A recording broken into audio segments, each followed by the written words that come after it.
What would it be like to live on a planet traveling around a star so huge that, in comparison to it, our sun looks like a tiny speck of dust? Well, you could find it out if you manage to visit a planet orbiting WOH G64. It's a red supergiant, an enormous star dwelling in the Large Magellanic Cloud, which is a satellite galaxy located not too far away from our home Milky Way galaxy. Red supergiants in the Large and Small Magellanic Clouds provide an excellent opportunity to observationally test the current stellar evolution theory for massive stars. WOH G64 is likely the largest star we have found so far. It's a real heavyweight emitting an incredibly bright light. To understand the sheer size of this megastar better, let's put it into perspective. Compared to our star, the radius of WOH G64 is around 1,540 times bigger. In other words, it's like comparing a tiny grain of sand to a basketball.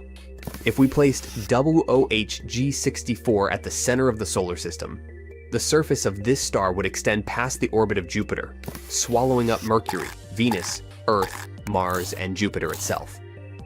You see, the average radius of Jupiter's orbit is around 1,000 times the radius of the Sun. As for Saturn, the radius of its orbit is around 2,000 times the radius of the Sun. That's why WOH G64, with its average radius being 1,500 times the radius of the Sun, fits right in between. Oh, and if you spread out the star's dust envelope, it would cover a distance of about 1 light year, or 5.88 trillion miles. The star is not only ginormous, but also immensely bright. In fact, it's one of the most luminous stars we know of. Luminosity is the total amount of energy a star emits per unit of time. And the light coming from WOH G64 is around 282,000 times brighter than the light from our sun. But perhaps one of the most amazing features of WOH G64 is the dust envelope surrounding it. In 2007, astronomers, with the help of the Very Large Telescope, discovered that WOH G64 was surrounded by a torus-shaped cloud. It's so thick that to some extent it obscures the star. The dust envelope is made up of the material the star has expelled, and it contains between 3 to 9 times the mass of the Sun. The star we're talking about was discovered in the 1970s by Bengt Westerlund, Olander, and Hayden. That's where the WOH in the name of the star comes from. It's an abbreviation made up of the first letters of the discoverers' names. By the way, Westerlund also discovered another remarkable red supergiant, Westerlund 126. It was spotted in a massive star cluster called Westerlund 1 in the constellation of Ara. But back to WOH G64. Scientists have noted that this star lies very close to or even beyond the Hayashi limit. It is a theoretical constraint upon the maximum radius of a star for a given mass, a condition where the inward force of gravity is matched by the outward pressure of the gas. By now, the star WOH G64 has reached such an evolved state that it can no longer hold onto its atmosphere because of super low density, high radiation pressure, and relatively opaque products of thermonuclear fusion. That's why its average mass loss is among the highest known to us so far. It's unusually high even for a red supergiant. WOH G64 also shows an unexpected spectrum of nebular emissions. The hot gas is rich in nitrogen and has a radial velocity more positive than that of the star, which is quite an unusual phenomenon. The star might have a potential companion, an O-type main sequence star. If it turns out to be true, then WOH G64 will be classified as a binary star. At the same time, so far, there have been no confirmations of this theory, partly because the intervening dust clouds make the examination of the star very difficult. In any case, WOH G64 is absolutely fascinating, not only because of its huge size, but also because of its unbelievable luminosity and mysterious dust envelope. It's a great example of how unexpected and amazing our universe can get. Besides, such outstanding large stars are undoubtedly an important astronomical observation. The results of studies of such objects correct the restrictions on the properties of stars within the framework of modern models. For testing the applicability of models, the exceptions to the rules are most valuable. Spotted. It seems like two giant stars were caught in the middle of a romantic kiss. This sounds a little bit like paparazzi fodder at first, but we're actually talking about a cosmic twist an international team of astronomers has discovered. So, the life cycle of a solo star is relatively simple. They're born in vast, gassy areas of space, burn through their fuel, and at some moment, they explode as supernovae. But when stars are born relatively close to each other, their gravitational pull can cause them some troubles and captivate them into what seems like an eternal dance. In some moments, they come so close to each other that they're practically touching. These stars may spend billions of years circling each other, but their kiss lasts for a few million years only, which is just a blink of an eye in cosmic terms. The lead author of this study was on a mission to find these binary stars caught in such a cosmic kiss. He focused his search on the Tarantula Nebula, a beautiful star-forming region located in the Large Magellanic Cloud, which is 160,000 light-years away from our home planet. And there it was, the shiny double star system that stood out from the rest. The two stars found there were pretty big and nearly the same size. Together, they make a mass of about 57 times larger than that of our Sun. Before this, we discovered only 3 other binary systems with a large mass. And since these two stars were so close to each other, they created an intense gravitational pull. This made them orbit each other at a staggering rate of once a day, with their centers a mere 7.4 miles apart. With the stars being so close, they formed a bridge where their fuel could mingle, allowing for around 30% of their total volume to be shared between the two. Temperatures of this system were crazy too. At first, it seems the internal mixing of their energy might make these stars live longer, as it allows for more fuel to be burned and for longer periods of time. But this is just a temporary benefit. There are 2 most likely scenarios for the star's ultimate fate. They could merge to form one giant star, which would eventually explode into a supernova. Or they could each explode separately and live out their remaining years as black holes orbiting each other. If they merge, this process would probably take around 600,000 years, while if they become binary black holes, they could continue burning for another 3 million years. But both scenarios would ultimately lead to their destruction. Unless the stars could end up as 2 separate black holes drifting away from each other through the vastness of space, there's a possibility for that to happen too. There's something spectacular stargazers across the globe could see recently. Jupiter and Venus, the 2 brightest planets in the sky, ended up so close it appeared like they were about to collide, or as if they were kissing too. At least that's what it looked like from here on Earth. In real terms, they're still 400 million miles away from each other. Here's another interesting thing astronomers like to talk about: G objects. Those are celestial objects that look like clouds of dust and gas, but behave like stars. At the center of our galaxy, there's a supermassive black hole.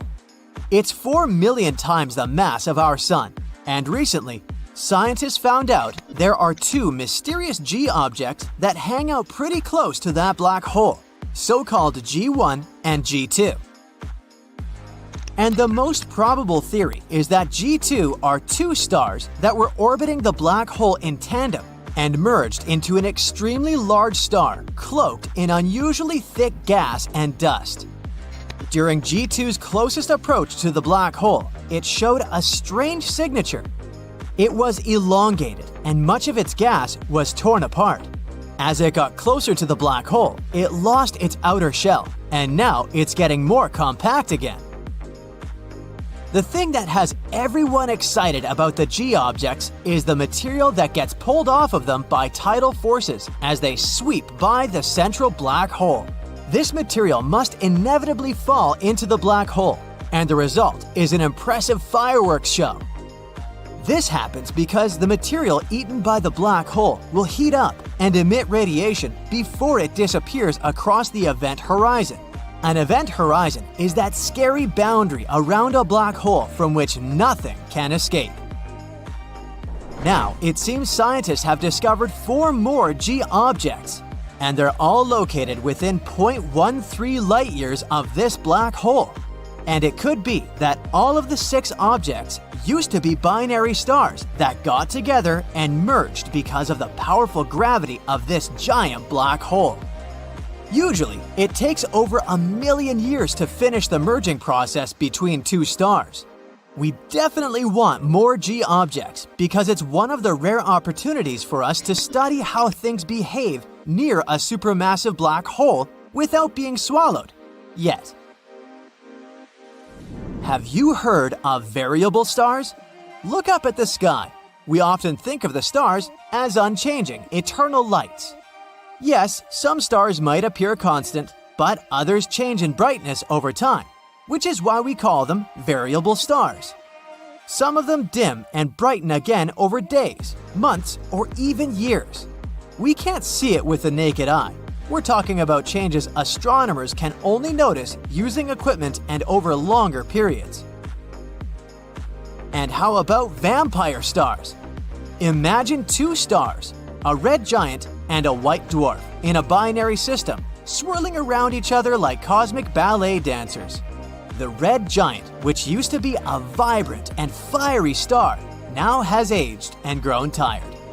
Its outer layers of hydrogen, which were once held tightly by its gravity, have now weakened, making it vulnerable to the smaller, denser white dwarf. The white dwarf, known as the vampire star, thirsts for the hydrogen fuel that its larger sibling holds, and it sees a great chance there. As they spin together, the vampire star uses its powerful gravitational force to steal the hydrogen from the red giant's outer layers. The vampire star glows with a blue hue, looking full of energy and more youthful and vibrant than its aged dancing partner. Not only vampire stars, the horror continues with zombie stars too. Sometimes when the red giant explodes, it doesn't completely break up into smaller pieces. Instead, a white dwarf remnant is left behind.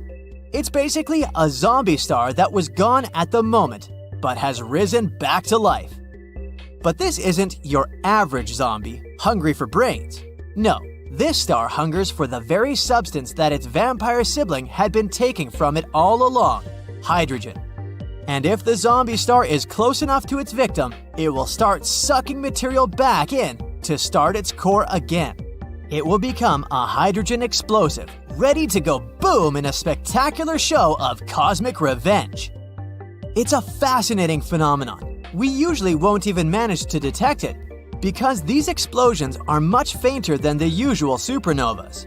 But when it does happen, the resulting blast is truly epic. And it destroys both the vampire star and its zombie sibling. It seems vampires and zombies may not be a work of fiction after all.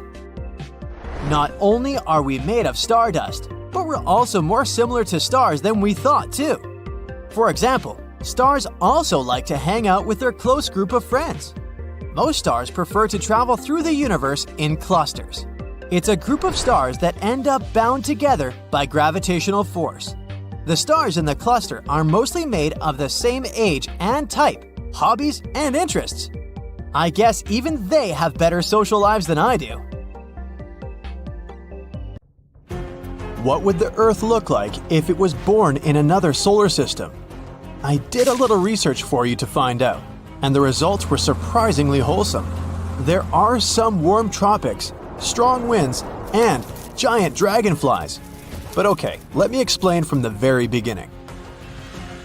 Since 1995, NASA has discovered more than 4,100 planets outside the solar system. Unfortunately, most of them are either flying ice balls like Neptune or gas giants like Jupiter. But there are still as many as 161 planets similar to our Earth.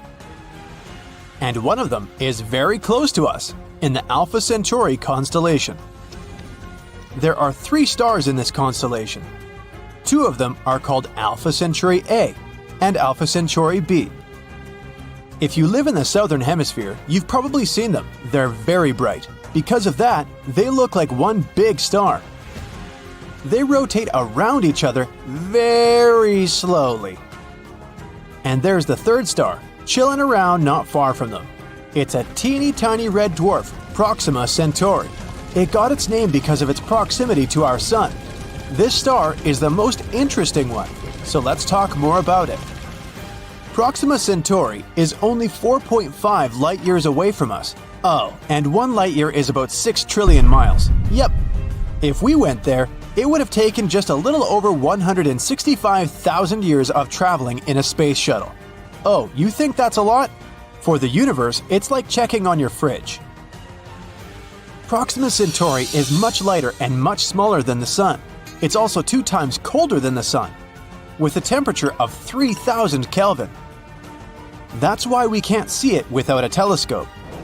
On the bright side though, it will burn for trillions of years, and you don't have to worry that one day it will eat us like our Sun.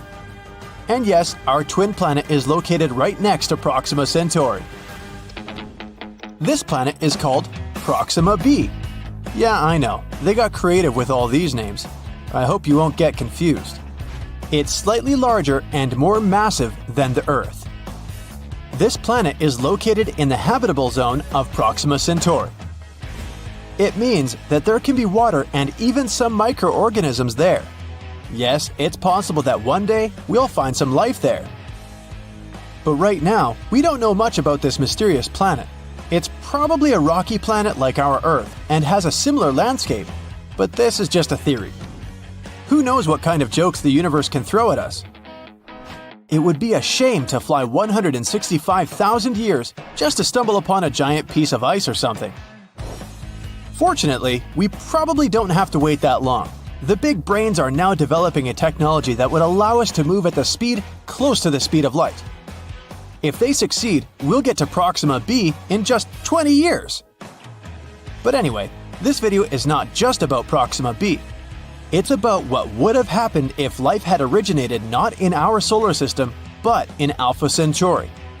What if we were orbiting Proxima Centauri, or the other 2 stars? So now, let's imagine that the Earth has replaced Proxima b. I'm going to call this new planet New Earth. Guess I'm not very creative at naming either. First of all, the orbit. The new Earth must be about 25 times closer to its star than Proxima b is. Otherwise, it would be unimaginably cold. Let's move the planet a little closer. Excellent. The day still lasts 24 hours, but our orbital period is very high. Proxima b revolves around its star in 11 days. But we'll make it in just 8. Hey, a birthday party every week? Sign me up. Oh, hold on, there's another problem. You see, Proxima Centauri is a flare star. This means that sometimes, just out of nowhere, it throws out some stellar winds. These winds carry around a bunch of ionized particles, which then settle on the planets. Yeah, our Sun also does that, but Proxima Centauri tries to finish us off 2,000 times harder than our Sun, so the radiation levels are off the scale, to say the least. Don't worry, it's fine. All we need are incredibly strong magnetic fields. They will help us create a very thick atmosphere that can protect us from the Proxima Centauri's tantrums. So now it's going to be very warm, or not. Another problem. Scientists are still not sure how exactly Proxima Centauri's planets rotate around it. What if they turn out to be tidally locked, like our moon? Then one half of the new Earth will be a frying pan, and the other half will be some frosty deserts. Oh, it's fine, we'll just settle down somewhere in the middle. Didn't expect that I would ever say this, but it will definitely be warm at the North Pole. And if we're lucky with the rotation, we'll just get a cozy, warm planet. The average temperature is about 70 degrees Fahrenheit, and there aren't any extreme temperatures. On the new Earth, we have much more water. The weather is generally pretty crazy, some very strong winds and quite destructive rains that can go on for quite a long time, but you can adapt. Temperature changes are much more noticeable in the mountains. Just like on Earth, the higher you climb, the colder it gets, except it's very cold right here at the top. Because of this, the mountains and hills have jungles below and snow-covered deserts on the tops. But in general, it's almost like the Earth's tropics. The flora is very rich, the trees are very low but lush. The thick atmosphere also makes flying easier, so there are a lot of large flying animals, like dragonflies with a wingspan of 16 feet. Moving on. The sky here is much lighter than that on Earth and very cloudy. Sometimes it may seem completely white. But the starry night is beautiful and bright. There are 4 suns. Our main one is Proxima Centauri. We can also see 2 bright Alpha Centauri stars. And finally, our old sun, which looks like a bright, distant star. I'll allow you to shed a tear for the old Earth. There's a few planets near us, like Proxima Centauri c. The host star is surrounded by 2 belts of cosmic dust, so get ready for some gorgeous, colorful night views. So what we have in the end is a little crazy, but a beautiful green planet.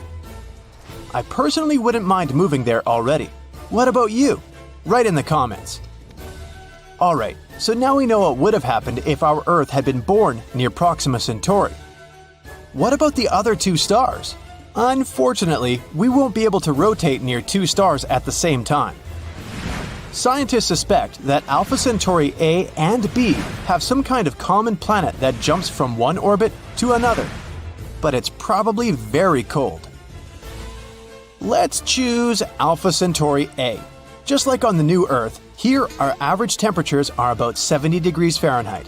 But now, the temperature variation is quite large.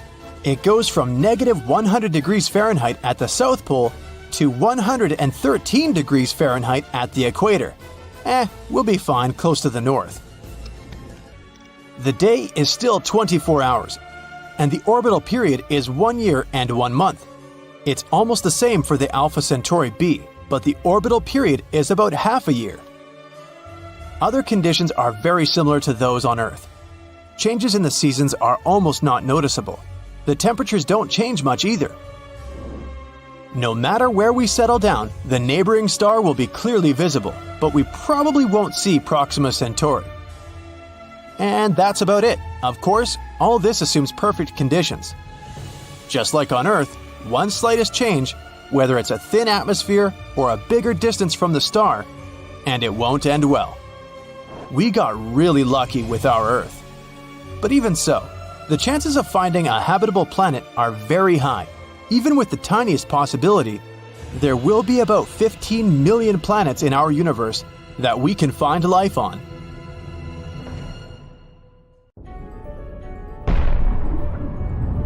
Now, it's been a long time since there was a supernova in the Milky Way.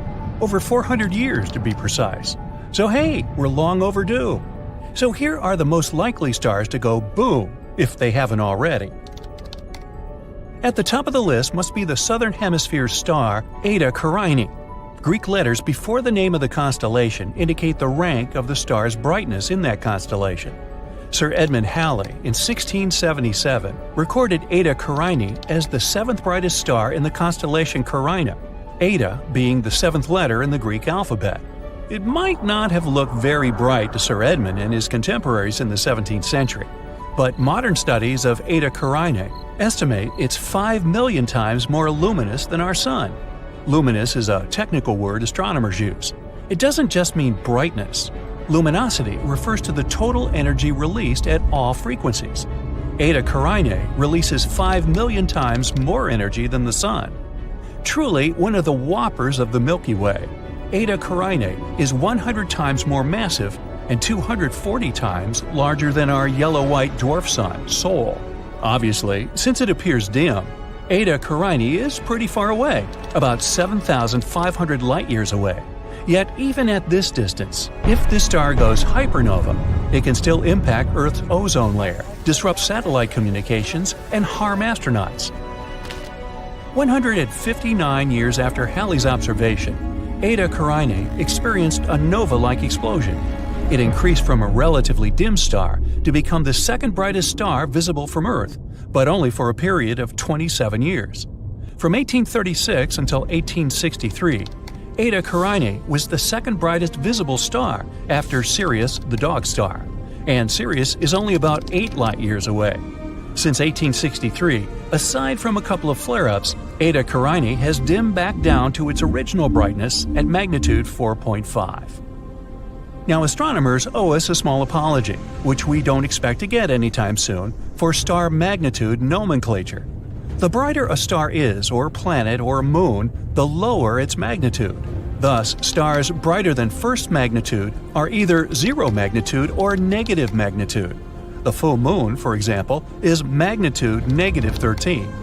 A magnitude positive 4.5 star, like Eta Carinae, is quite dim as seen from Earth, but it's clearly visible in a night sky without light pollution or clouds if you live anywhere south of the latitude of Cairo, Egypt.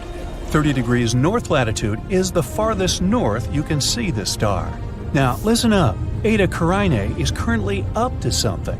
It's been brightening again and is now brighter than at any time since 1864. It's a complex situation.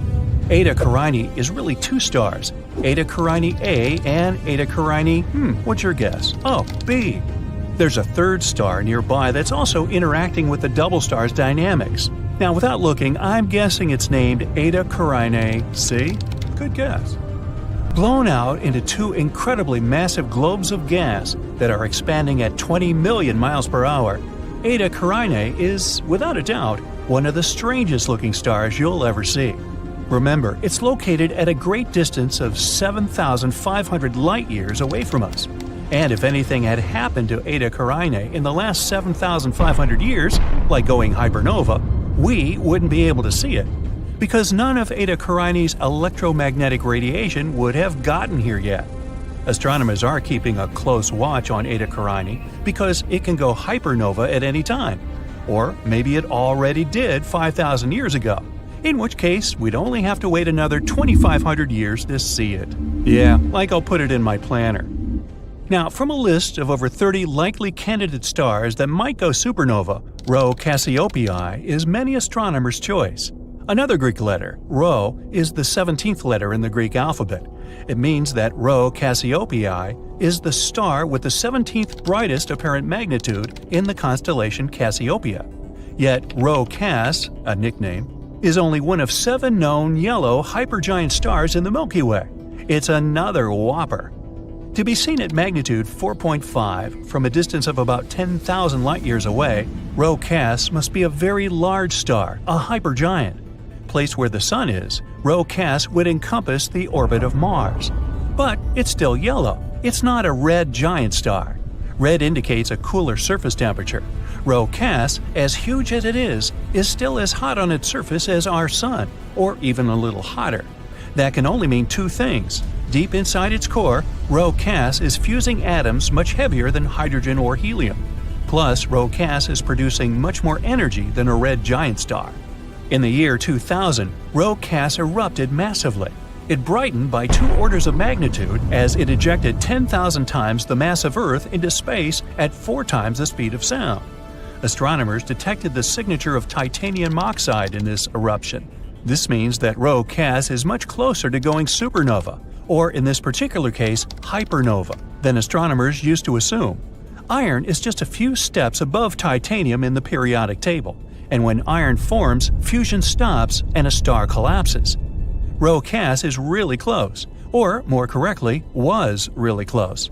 Because the eruption we saw in the year 2000 really happened 10,000 years before, many astronomers think Rho Cass has already gone hypernova, formed a black hole, and doesn't even exist anymore. Meanwhile, Betelgeuse caught everyone's attention not so long ago. The star, not the movie. It dimmed dramatically, appearing only 37% as bright as it usually is. Is it getting ready to go supernova? Betelgeuse is by far the brightest star in the whole sky, in infrared light. This is an important fact because it relates to Betelgeuse's status as a supernova candidate, as we shall soon see. Betelgeuse is also named Alpha Orionis, another Greek letter designation. So we should conclude that Betelgeuse is the brightest star in Orion, right? Wrong. It's the second brightest star in its constellation. Rigel, or Beta Orionis, is the brightest one in that region. Yeah, figure that one out. It may be because Betelgeuse is classified as a semi-regular variable star, which sounds kind of redundant to me. Its approximately 400-day cycle of pulsation changes its brightness by about 1 full magnitude, going from much brighter than a first magnitude star to closer to a second magnitude star. But never was Betelgeuse observed to dim so rapidly or so drastically as it did recently. So what's going on with it? Well, from late 2019 to mid-2020, Betelgeuse went through a period of substantial dimming during a mass ejection event. The world astronomy community jumped on the situation, and in the course of their investigations, they came up with some surprising new factual data on Betelgeuse. First, Betelgeuse is not as far away as we once thought. The new, more accurate distance for Betelgeuse is 548 light-years. That's 25% closer than previously measured. The second new fact, Betelgeuse's diameter has been reduced by the same percentage. The star is now known to be 25% smaller than previously believed. The cause of Betelgeuse's dramatic dimming was also determined. The giant star ejected a cloud of gas that contained magnesium. The cloud blocked a large portion of the light coming from Betelgeuse and made it appear visually much dimmer than it really was. Magnesium is not halfway to iron on the periodic table, which means Betelgeuse is not as far along on the path to a supernova as was suspected previously. When iron starts forming in the star, it means that this star is close to shutting down its fusion reactions. The next step is implosion. We aren't quite there yet with Betelgeuse. This star emits most of its energy as infrared light, and it also indicates that its core is most probably still burning helium, and not something that would greatly increase the amount of heat, like carbon for instance. Betelgeuse will still go supernova, but not for another 100,000 years. So you can cross it off your supernova list for the time being. And as for how to correctly pronounce Betelgeuse, you can say it any way you like. There are as many different pronunciations out there as there are people who think they know how to pronounce it correctly. Now, supernova 1987A caught astronomers off guard when it lit up the Large Magellanic Cloud 100,000 plus light-years away from the Milky Way. That's when attention was turned to a similar star much closer to Earth, Rigel, in the constellation of Orion. Could Rigel surprise us and suddenly go supernova? There's something called the supernova problem that you should, probably know about because it may relate to Rigel going supernova or not. It seems that stars over 17 solar masses don't always go supernova. Recently, a red giant star simply vanished. Once again, it didn't go supernova, it disappeared. This had often been happening in computer simulations of supernovae, and now it finally occurred in real life. Rigel's mass is 21 solar masses. In other words, it's 21 times more massive than our Sun. So, will Rigel go supernova or simply vanish into a black hole that it'll create in its core? Astronomers and physicists continue their work of learning more about the dynamics of massive stars, scouring the sky for the next supernova in the Milky Way. Meanwhile, we can rest confident that we on Earth are in no danger from the harmful effects of nearby supernova explosions. We live in a nice, quiet, peaceful, stellar neighborhood, except for those Martians next door. More than 1 million Earths can fit in our Sun.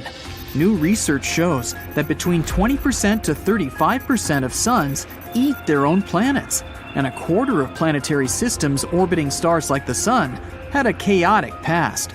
The very thing that gives life can also take it away. All the planets in our solar system revolve around the Sun, and they all do it in a somewhat consistent way. It's most likely that they stayed that way ever since they first came into the picture, but not all of them. This chaotic existence means that a solar system had a lot of planets in the litter until the host sun decided to melt them away. Our solar system is panned out perfectly so that no planet's gravity interferes with each other. The gravitational force on Jupiter is a lot tougher than Earth's, which means that if Earth gets close to Jupiter, we'd be another moon for Jupiter. The planet is so big that if Earth were the size of a grape, Jupiter would be the size of a basketball compared to it. Even with the best technology in the world, it's difficult to tell if stars do, in fact, eat their planets. The best way to study this is to observe binary systems. That's just a sciencey way of saying a system with two stars orbiting each other. Usually, the two stars were formed around the same time from the same gases and the same conditions. It means they should contain the same elements, more or less. When you open your eyes in the morning, the sunlight that's been traveling for millions of miles greets you. The closer we get to it, the hotter it is. But the rays traveling from the sun also contain certain chemicals that make it unique. The chemicals that are associated with the sun are light materials like oxygen, carbon, hydrogen, and helium. You can find some other stuff in it too, but these are the main ones. By studying these elements, you can learn the history of a solar system with enough detail to determine if it was chaotic or smooth. Scientists studied 107 binary systems composed of suns like ours by analyzing the light. Since each system contains two suns, they compared and contrasted them to see the differences. They observed the stars with a thin outer layer, having different elements than their companion. All suns contain light elements, but there are some that have rocky elements, like iron, silicon, and titanium near the sun. These elements are associated with rough terrains that you'd find on the surface, but they're out there floating in the middle of space. The thinnest outer layer is especially rich in iron compared to the other layers. Many stars are twins at birth. Even most of the Milky Way stars have a buddy in a binary system. It means our sun is pretty unique for not having a partner. But there are some theories out there that suggest that the sun may have lost its twin in the past. It's around 184 light-years away and is called HD 186302. This might be our lucky star. A stellar nursery is where thousands of stars are born. They're made up of gas and dust that gradually collapse under their own weight. Our sun may have started in such a way 4.6 billion years ago. And when they're mature enough, they go out into the open, usually with their travel buddy. Actually, scientists claim that up to 85% of all stars could be in binary pairs or have more buddies, but over 50% are dual pairs. The only problem is that we can't really see it, since it strayed from its original orbit an eternity ago. But traces of it can be found in the Oort cloud. That's the vast cluster of space consisting of comets, space rocks, and ice in the outer edges of our sun's reach. They float around quite a lot, since they're far off the sun's gravity and can easily be knocked out of their orbit into open space. Flying through such a space is no different than flying through any random void of space. The reason why some of these light elements in space contain rock elements you'd find on the surface of a planet is because the sun knocked them off their orbit and devoured them as they got closer. It also happens when a star becomes too big in its place and starts eating everything around it. According to scientists, if a star eats a planet, it can make it go chaotic and spin so quickly that it eventually rips apart. But don't worry, there's a very low chance of the sun devouring the planet in the near future. Stars are formed when a huge cloud of hydrogen and helium grows until it collapses under its own weight. The pressure increases and reaches extreme heat levels we can't even measure. Eventually, the hydrogen atoms lose their electrons, causing the hydrogen to fuse together and release energy, countering the gravity collapsing. But when the gravitational force overpowers the hydrogen fusion, the star begins to expand and becomes a red giant. And then, after around 1 billion years, the hydrogen in the outer core will go away, leaving plenty of helium hanging around, which will fuse with the rest of the elements around. And once all the helium disappears, gravity will shrink the red giant into a white dwarf. And when it's completely gone, the remains of the star release tons of gas and dust into space. Scientists claim that our sun has between 7 to 8 billion years left before it reaches that stage. But even if that becomes a reality, it wouldn't happen overnight. Something like this takes millions of years to take place. But what if the sun decided to devour us overnight as we speak? The planet would start feeling hot in seconds. Every slight degree change can lead to some catastrophic events. Ice caps can melt in a matter of seconds and flood the coastal lands. Even little islands in remote areas of the world will be submerged. And as it gets hotter, every snow-capped area will melt instantly and turn into desert-like climates. Some places will burn, and your everyday objects will melt on the spot. The Earth's interior will also get hotter, allowing volcanic eruptions to happen across the world. Antarctica will melt from the heat, as well as the volcanoes erupting inside. And just in a matter of minutes, the whole planet will turn into fire and ash before it explodes into tiny bits floating in space, reaching areas we've never even heard of. But no worries, something like this won't really happen. In case the sun knocks us off our rotation, the results would be different. It'll also get hot because the magnetic field around us protects us from the sun's radiation. And once we get knocked out of place, the magnetic field gets tarnished, and the extreme heat from the sun will boil us. The gravitational force will be unstable, so the physics of our everyday life will be chaotic. We'll have to wait 5 billion years from now when the sun turns into a red giant. It'll grow in size, eventually eating up Mercury and Venus. Chances are, Earth will also be on the menu. If Earth were to move only 900,000 miles closer to the sun, then it would be uninhabitable. It may seem like a lot, but it's only 4 times the distance between the Moon and Earth. Detecting the chemical composition of the sun rays in solar systems that are further away could help scientists find other Earth-like planets.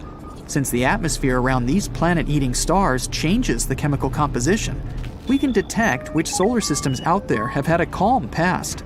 The main thing we have to observe is if the planets have a healthy orbit cycle. With nothing else getting in the way, we can assume that the planet could follow the same steps as Earth did for humans to be here. But this process will take ages, since there are millions of nearby stars similar to our Sun. The odds of finding a planet similar to ours are near impossible at this rate. But if so, then there might be life on those planets. There will be no way of knowing if it's intelligent life, but they might have had the same evolutionary fate as us.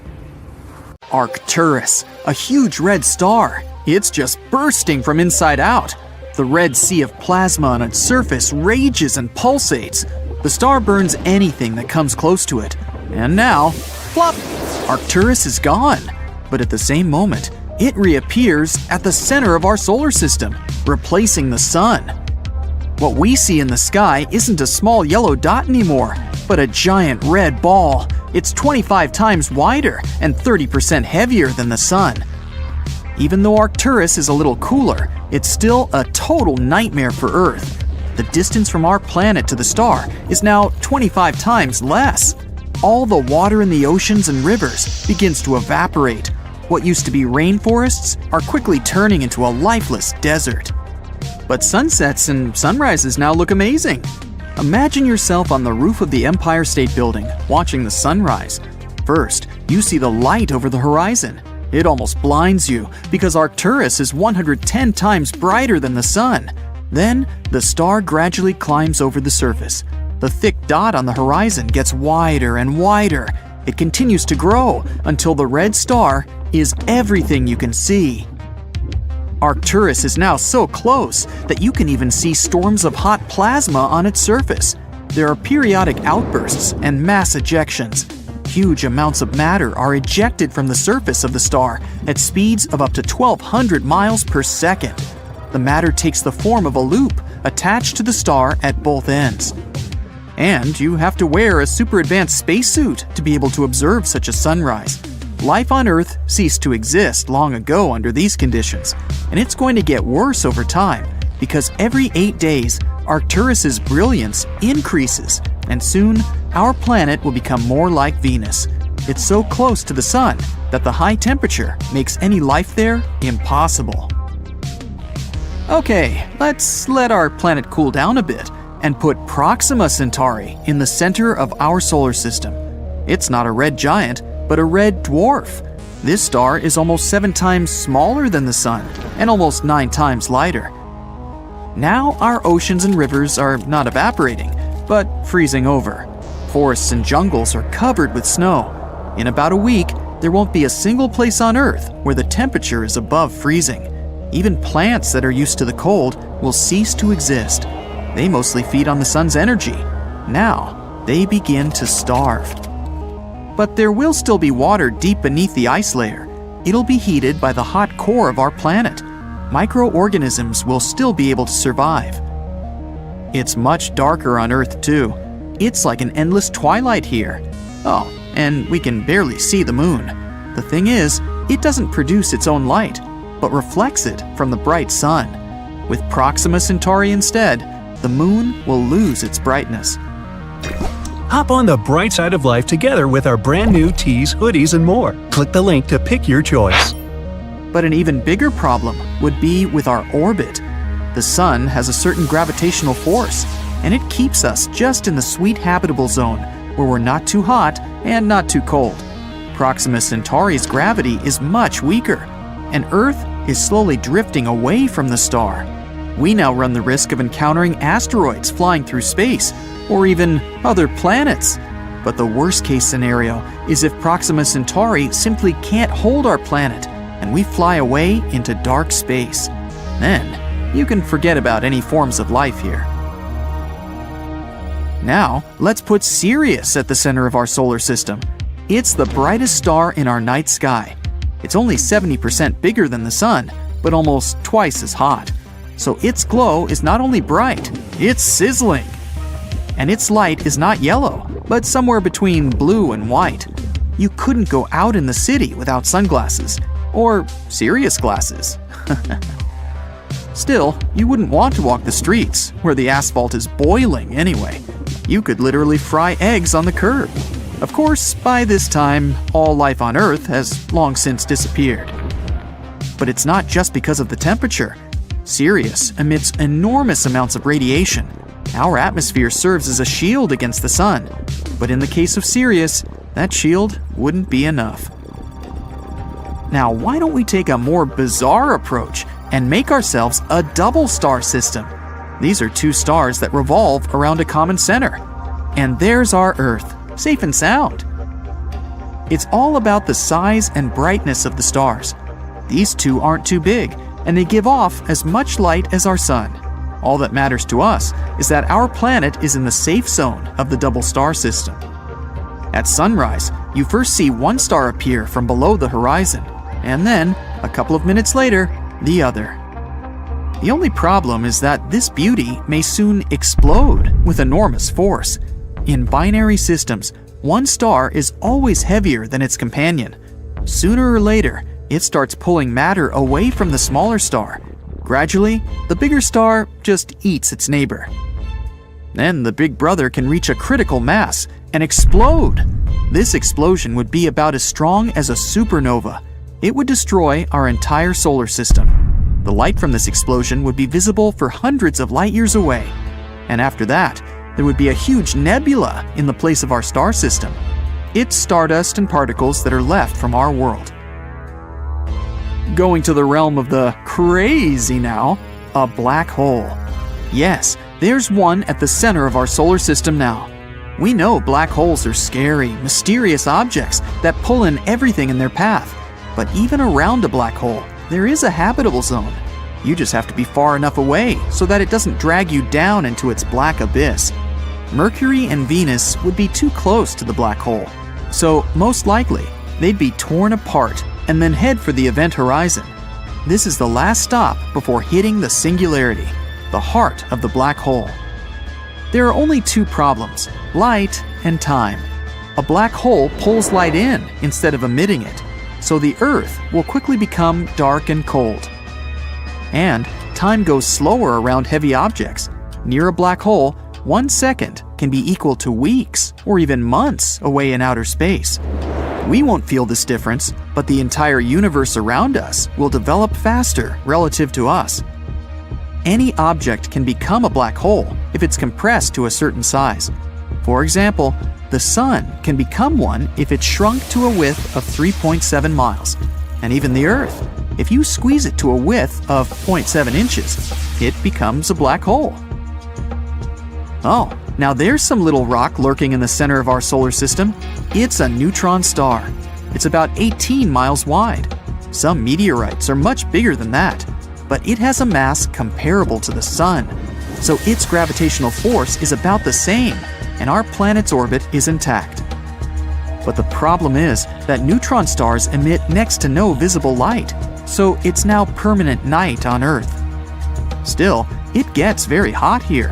When a neutron star is born, it can be several times hotter than the Sun at first, but it quickly cools down to the temperature we're used to. So there's a chance that all life on Earth hasn't yet been scorched. Another problem is that these little guys are rapidly spinning and can become pulsars. It's kind of like a powerful spotlight on two sides of a spinning star. Neutron stars also eject radiation at tremendous speeds. These rays will make our planet literally sterile. No life form would be able to exist under these conditions. And now, it's time for the biggest star ever known, Stephenson 218. This red giant is 2,150 times larger than the Sun, and if we place it at the center of our solar system, its edge will lie on Saturn's orbit. So Mercury, Venus, Earth, Mars, and Jupiter are already swallowed by the huge star. Saturn, Uranus, and Neptune are roasting like chestnuts on a fire and will soon evaporate. In fact, this could happen to our Sun as well. The older it gets, the redder and bigger it becomes. It'll eventually run out of its fuel, hydrogen, and the Sun will start to burn heavier elements in its core. This will cause it to expand. Then we'll see more beautiful sunsets and sunrises, but the temperature will become too high. In theory, the Sun will get so big that it'll swallow the Earth, and then it'll explode in a supernova, leaving nothing of our entire solar system behind. Shiny! A powerful burst of gamma radiation lasted a mere half-second, but it released an enormous amount of energy. It was more than our Sun would produce in 10 billion years. This brief flash lit up the whole sky. Afterward, a much softer and more long-lasting glow replaced it. Astronomers examined the phenomenon with X-ray, radio, optical, and infrared waves. It turned out that people had finally seen a newborn magnetar for the first time ever. It was likely formed after two neutron stars had merged. It resulted in a kilonova, one of the brightest and largest stellar blasts. Its light finally reached our planet on May 22, 2020. Imagine a massive star, at least 5 times the mass of our Sun, reaching the end of its life. It might be because it's run out of its nuclear fuel. If it happens, the star starts to cool off. The pressure inside drops, and the gravity starts to squeeze inward. And then, more than 1 million times the mass of our planet collapses within 15 seconds. It happens so fast that an enormous shock wave causes the outer part of the star to blow up. It produces a blinding burst of light. This powerful blast is called a supernova. What's left behind is an incredibly dense core with a huge cloud of hot gas, called a nebula, expanding around it.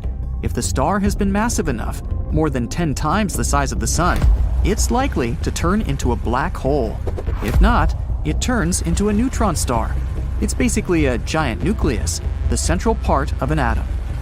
These stars are mostly made up of neutrons and are rarely larger than 20 miles across. For comparison, our Sun is almost 865,000 miles across, which is 109 Earths put side by side. But don't let this relatively tiny size fool you.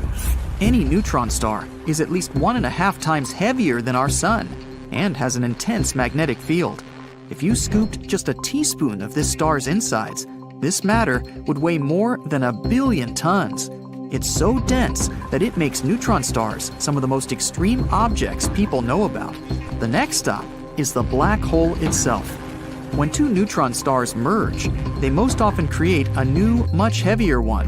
Within milliseconds, or even less, this star collapses into a black hole.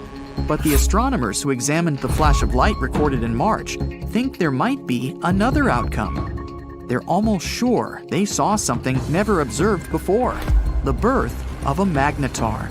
That's a rare form of a neutron star with an ultra-strong magnetic field. It's 1,000 trillion times stronger than our planet's. This field is also so powerful, it heats the star's surface up to 18 million degrees Fahrenheit. To put it simply, Magnetars are the most powerful magnets in the universe. Their magnetic fields can seriously mess with the neighborhood. Atoms, unlucky enough to get close to such a star, get stretched into pencil-thin lines. If you somehow found yourself several hundred miles away from a magnetar, it would end badly for you. The magnetic field would first disrupt your bioelectricity. It means that your nerve impulses wouldn't work anymore. Even your molecules would change under the influence of the star's field. In the end, you'd pretty much vanish. If a magnetar flew within 100,000 miles from our planet, it would wipe out all the data on every single credit card in the world. Hop on board! Hurry, we don't have much time. We're on a cosmic journey to find the biggest star in the universe. The first star we pass is our own sun. By far, not the biggest one out there, but it's still massive. You could fit 1 million Earths inside it. That means if you think of the sun like a basketball, Earth would be half the size of a pencil eraser. If we put all the planets on one side of a scale and the sun on the other, the planets wouldn't stand a chance. The sun makes up 99.9% of all the mass in the entire solar system. Mass is basically how much stuff or matter something is made from, and it's what you can thank for stars shining. You see, the more matter in a star, the thicker and hotter its core becomes. This starts a chain of chemical reactions. Hydrogen atoms get smashed into each other to form helium, releasing an incredible amount of energy. That's the star's light and heat. So, bigger stars also equal brighter ones. But with all those reactions going on, this shortens a star's lifespan. When it starts to run out of fuel, the star will enter the giant phase. It'll expand and turn red. Which brings us back to the task at hand. The biggest star we'll find is likely to be on the edge of its life.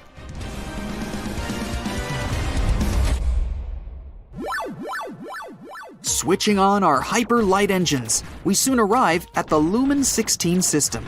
Here, we'll find one of the smallest stars out there, a brown dwarf. Small here means about the size of Jupiter, but they're small for stars.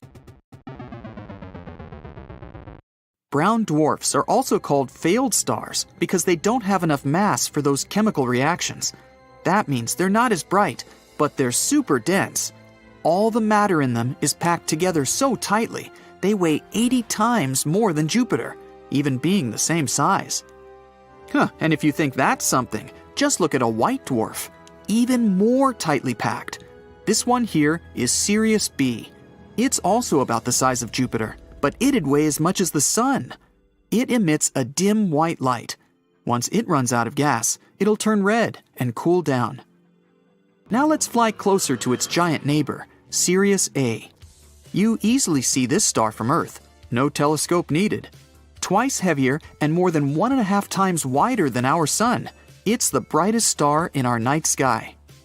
Now we fly 550 light-years away from Earth to the constellation Cassiopeia. Almost 100 years ago, a cosmic explosion happened here. It expanded the atmosphere of the star Gamma Cassiopeia, and some gases were thrown into space. After that, it became the brightest star in the constellation. It's 10 times wider than our sun. On to the famous North Star. Funny enough, different stars have had this title over the years, and more will take it in the future. That's because Earth's pole star changes every 26,000 years. Imagine our planet like a spinning top. The northern pole will shift around in a little circle, pointing at different stars to the true north. The current one is a supergiant 37 times wider and 5 times heavier than our sun. It's easy to find in the night sky.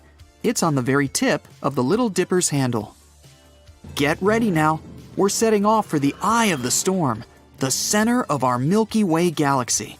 To see the next star, we need to switch to infrared mode. This pistol star is hiding from us in space dust. In just 20 seconds, it emits as much light as our home star does in an entire year. And its size is jaw-dropping. It's 420 times wider than the sun. But it's still not the most luminous star known to humanity. That would be a blue supergiant in the constellation Triangulum. Meet B416. It's almost 10 million times brighter than the Sun. But the brighter a star, the faster it burns up all its fuel, and the shorter its life. Compared with a red dwarf that barely glows and burns fuel much more slowly, its life will be hundreds of thousands of times shorter. 3,400 light-years from Earth, there's one of the rarest celestial bodies in the universe. It's a yellow hypergiant called Rho Cassiopeia. Among the countless stars in our galaxy, there are only a couple dozen of these. And even though this star is extremely far away from our planet, you can still see it in the sky without needing a telescope. That's because it's 300,000 times brighter than our Sun. It also helps that the thing is 900 times wider than our home star, too. And its color tells us that its fuel reserves will last for a long time. When Rho Cassiopeia starts to turn red and expand, it'll be one of the biggest stars in the entire universe. Now, we move to the constellation Orion. The star is in our sights. Betelgeuse, one of the largest ones visible to the unaided eye. 700 times the size of our Sun. If it took our star's place, its surface would touch the asteroid belt.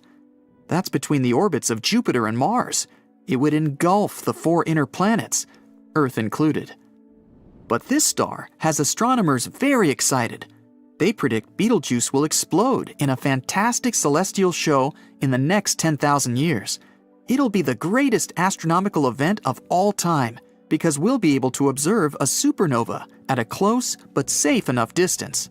The exploding star will shine as bright as a half moon. It'll be visible in the daytime sky for a year and at night for several more. Now we venture to stars that exceed the Sun's width 1,000 times. Mu Cephei is a hypergiant boasting the title of the reddest known star. Its color tells us that the fuel gauge is getting closer and closer to empty, but it's still so big that it could hold 1 billion suns in it. And because of its mass, this star will eventually become a supernova or even a black hole. Let's take a trip of almost 4,000 light-years from home. Here it is, a red supergiant called VY Canis Majoris. It's one of the biggest and brightest stars of the Milky Way. It could fit 3 billion suns. And even though it's so huge, this thing is surprisingly light, only 17 weights of the Sun. In the context of celestial bodies, you could call this star an inflated balloon. In the next 100,000 years, VY Canis Majoris will explode in a hypernova. Gamma radiation will destroy all life in the local part of the universe. But this star is so far from our solar system that it wouldn't mean any harm to us. If we placed MY Cephei in the center of our solar system, it would bulge all the way out to Saturn's orbit. To remind you just how far away Saturn is, think of it this way. It takes the Sun's light 8 minutes to reach Earth. To get to Saturn, it takes well over an hour. Compared to this massive star, the Sun is just a grain of sand. It's one of the most luminous and reddest stars in our universe. The bigger and redder the star, the closer it is to its end.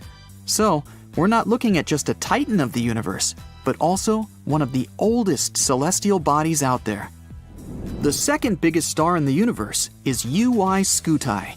It's about 1.5 billion miles wide, 16 times the distance from the Earth to the Sun. This is a pulsating variable star. Its brightness changes about every 2 years. UY Scuti is a record breaker in fuel combustion per year. Scientists expect it to evolve back to hotter temperatures like a yellow giant. Our journey is coming to an end. Before us, we behold Stephenson 218. It takes 20,000 years for light from this star to reach Earth. It's hard not to see this red supergiant on our tiny terrestrial home. It's 2,150 times wider than our Sun. We'd need 10 billion suns to fill its volume. For comparison, the average beach contains only about 5 billion grains of sand. As scientists continue to explore the vast expanse of the universe, they've made some incredible discoveries that have left them with more questions than answers. From a scorching super-Earth to a football-shaped world, the exoplanet discoveries of 2022 are truly out of this world. So hold on tight, the future of exoplanet discoveries is looking brighter than ever. Number 1. New type of exoplanets. Red dwarfs make up over 70% of all stars in space. So, in September of 2022, scientists decided to take a closer look at the small worlds orbiting them. What they found was amazing. New type of exoplanets that were made of half rock and half water, either in liquid or ice form. The researchers suggested that these planets likely arose from icy material and were born far away from their stars, past the ice line, where surface temperatures are freezing. But they later migrated closer in, to where the astronomers detected them. This discovery could have huge implications in the search for life in the cosmos. Though these planets are loaded with water, they might not be covered in oceans. Who knows? Maybe one of them will be the next Earth 2.0. Number 2. Jupiter-sized world. Imagine a planet so massive and mysterious, it's like a hidden Jupiter in our galaxy. Well, we just discovered one of those orbiting a star just 379 light-years away. Just. We've named it the TOI 2180b, and it's got everyone talking. Why? Well, for starters, this planet takes a whopping 261 days to orbit its star, which is much longer than most distant gas giants we've come across so far. But that's not all. The temperature on this world is surprisingly mild, averaging at a balmy 170 degrees Fahrenheit. For comparison, the temperature on Jupiter and Saturn is around minus 280 degrees.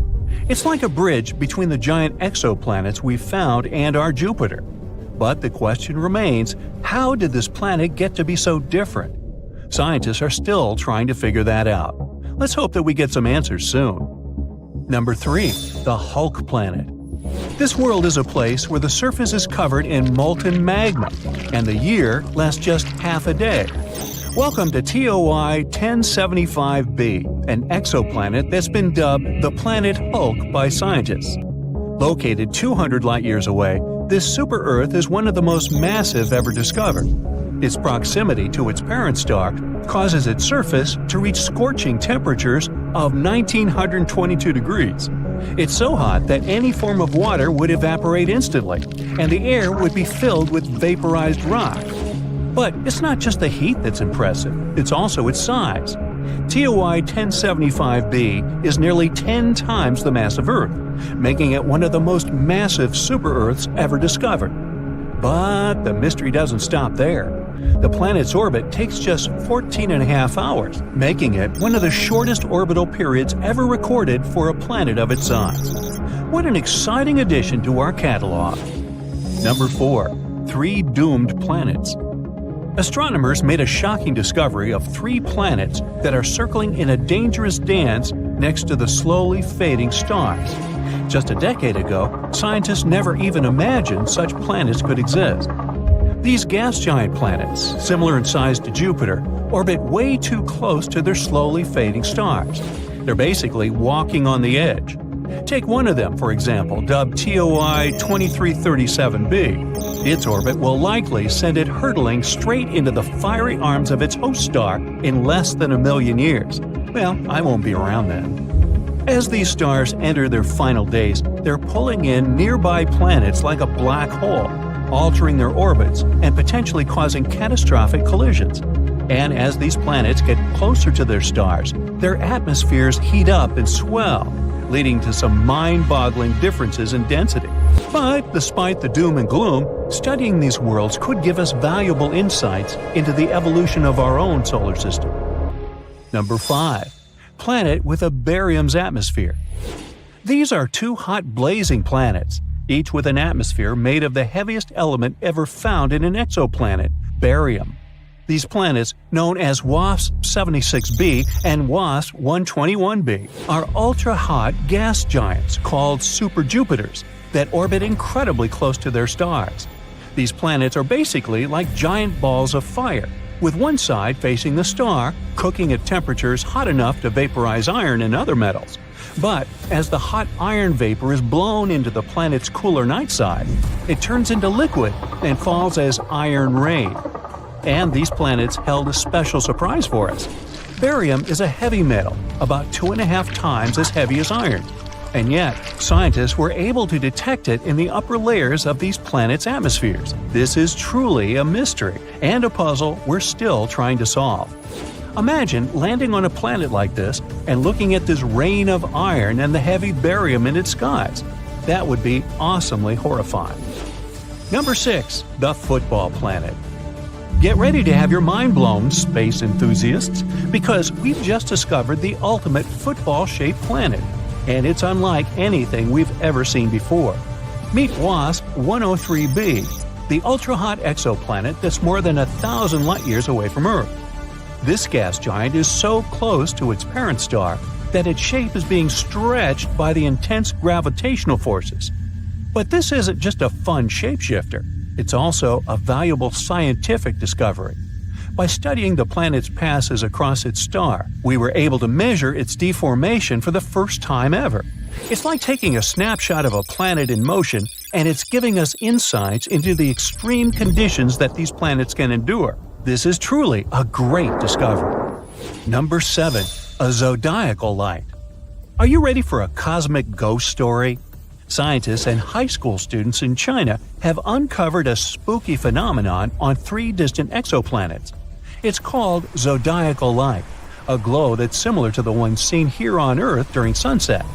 But this isn't just some eerie light show. It could hold clues about the makeup of these potentially habitable worlds. Imagine watching the sunset from a dark spot on Earth, and instead of darkness, a triangle of light appears. That's zodiacal light. It's caused by sunlight reflecting off dust particles that fill the solar system, the remains of asteroids and comets. A team of researchers analyzed 47 potential habitable exoplanets named Kepler 69c, Kepler 1229b, and Kepler 395c, all super-Earths, had signs of this light. This discovery is more than just a spooky phenomenon. It could reveal information about the presence of asteroids and comets in these exoplanet systems, which could be difficult to detect otherwise. So, that's pretty neat. Number 8. A planet with silicate clouds. Introducing VHS 1259b, not a home video recording system, but a strange and exotic world shrouded in mystery and wonder. A place where the clouds are made of sand and the sky is forever red. This isn't the stuff of science fiction, but a real-life discovery made by the brilliant minds at NASA. This is a brown dwarf exoplanet that's making waves in the astronomical community. It's way too massive for a planet, nearly 20 times the size of Jupiter, but it's not quite a star. It's something in between, a cosmic enigma that defies definition. But what's really crazy about VHS 1256b is its atmosphere. Scientists have discovered that this strange world is cloaked in thick clouds of silicate grains, similar to sand.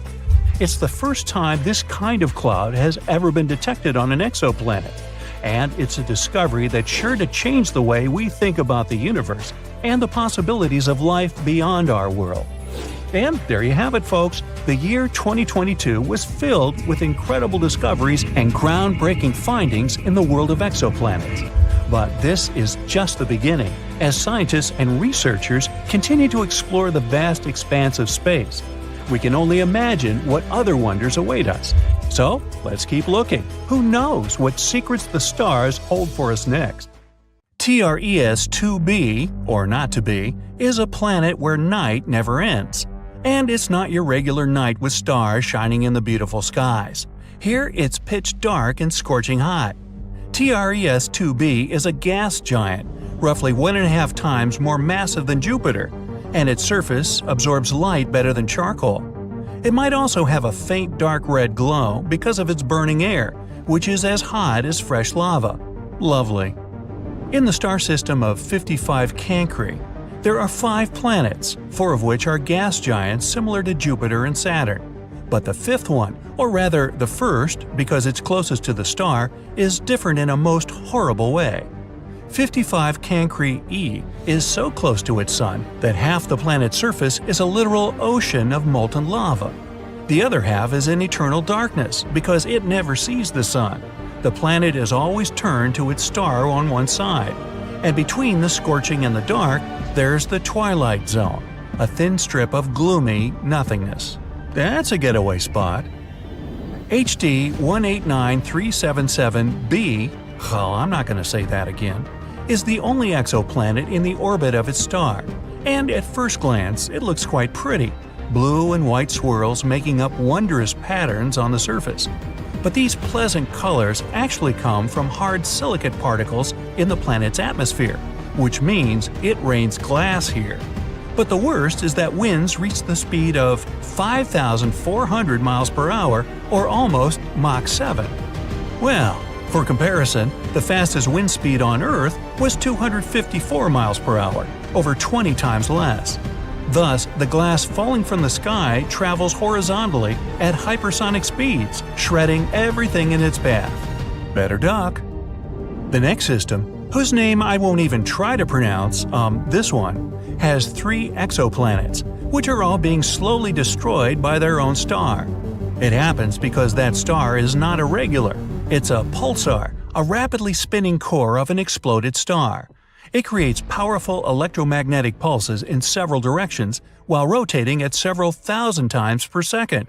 As a result, the planets orbiting this deceased star are slowly being eaten away and will eventually disappear entirely. Kepler-70, hey, I can say that one, is a hot blue dwarf star that exploded into a red giant some 18 million years ago. At the time, it was orbited by at least 2 planets, the closer of which was a Jupiter-like gas giant. Its name was Kepler-70b, and it still exists, but the overgrown star consumed it and transformed it into a blazing hot rocky world. Right now, it's one of the hottest planets ever discovered. Its temperature is higher than the surface of our Sun. It was lucky to survive spending time inside the star, but it's evaporating now and will probably be no more in the near future. WASP-12b is one of the weirdest and saddest planets out there. The enormous gravity of its star, combined with the planets consisting mostly of gas, result in the star slowly devouring its protege. So pal, what's eating you? My mother. WASP-12b has already taken the form of an egg, stretched toward its merciless sun, and it's unable to do anything with its condition. In another 10 million years, the planet will inevitably succumb to the voracious star's appetite. Hey, you asked. If you ever wondered what it's like to walk on ice and hot coals at the same time, Gliese 436b is a planet that would give you a vivid example. Being extremely close to its sun, the Neptune-sized exoplanet boasts temperatures hotter than a blazing oven, and yet it's covered in ice, which burns incessantly. This ice is much denser due to the enormous gravity of the planet, staying solid even under extreme conditions and not melting away. No list of frightening worlds could do without mentioning Venus, the Earth's evil twin. The second planet from the Sun has an atmosphere so thick and full of clouds that its surface is much hotter than that of Mercury. Volcanic eruptions constantly thrash Venus. Its gravity is almost 100 times stronger than ours, and those clouds I mentioned are not made of water but of sulfuric acid, which condenses and rains down on the ground, adding to the inferno.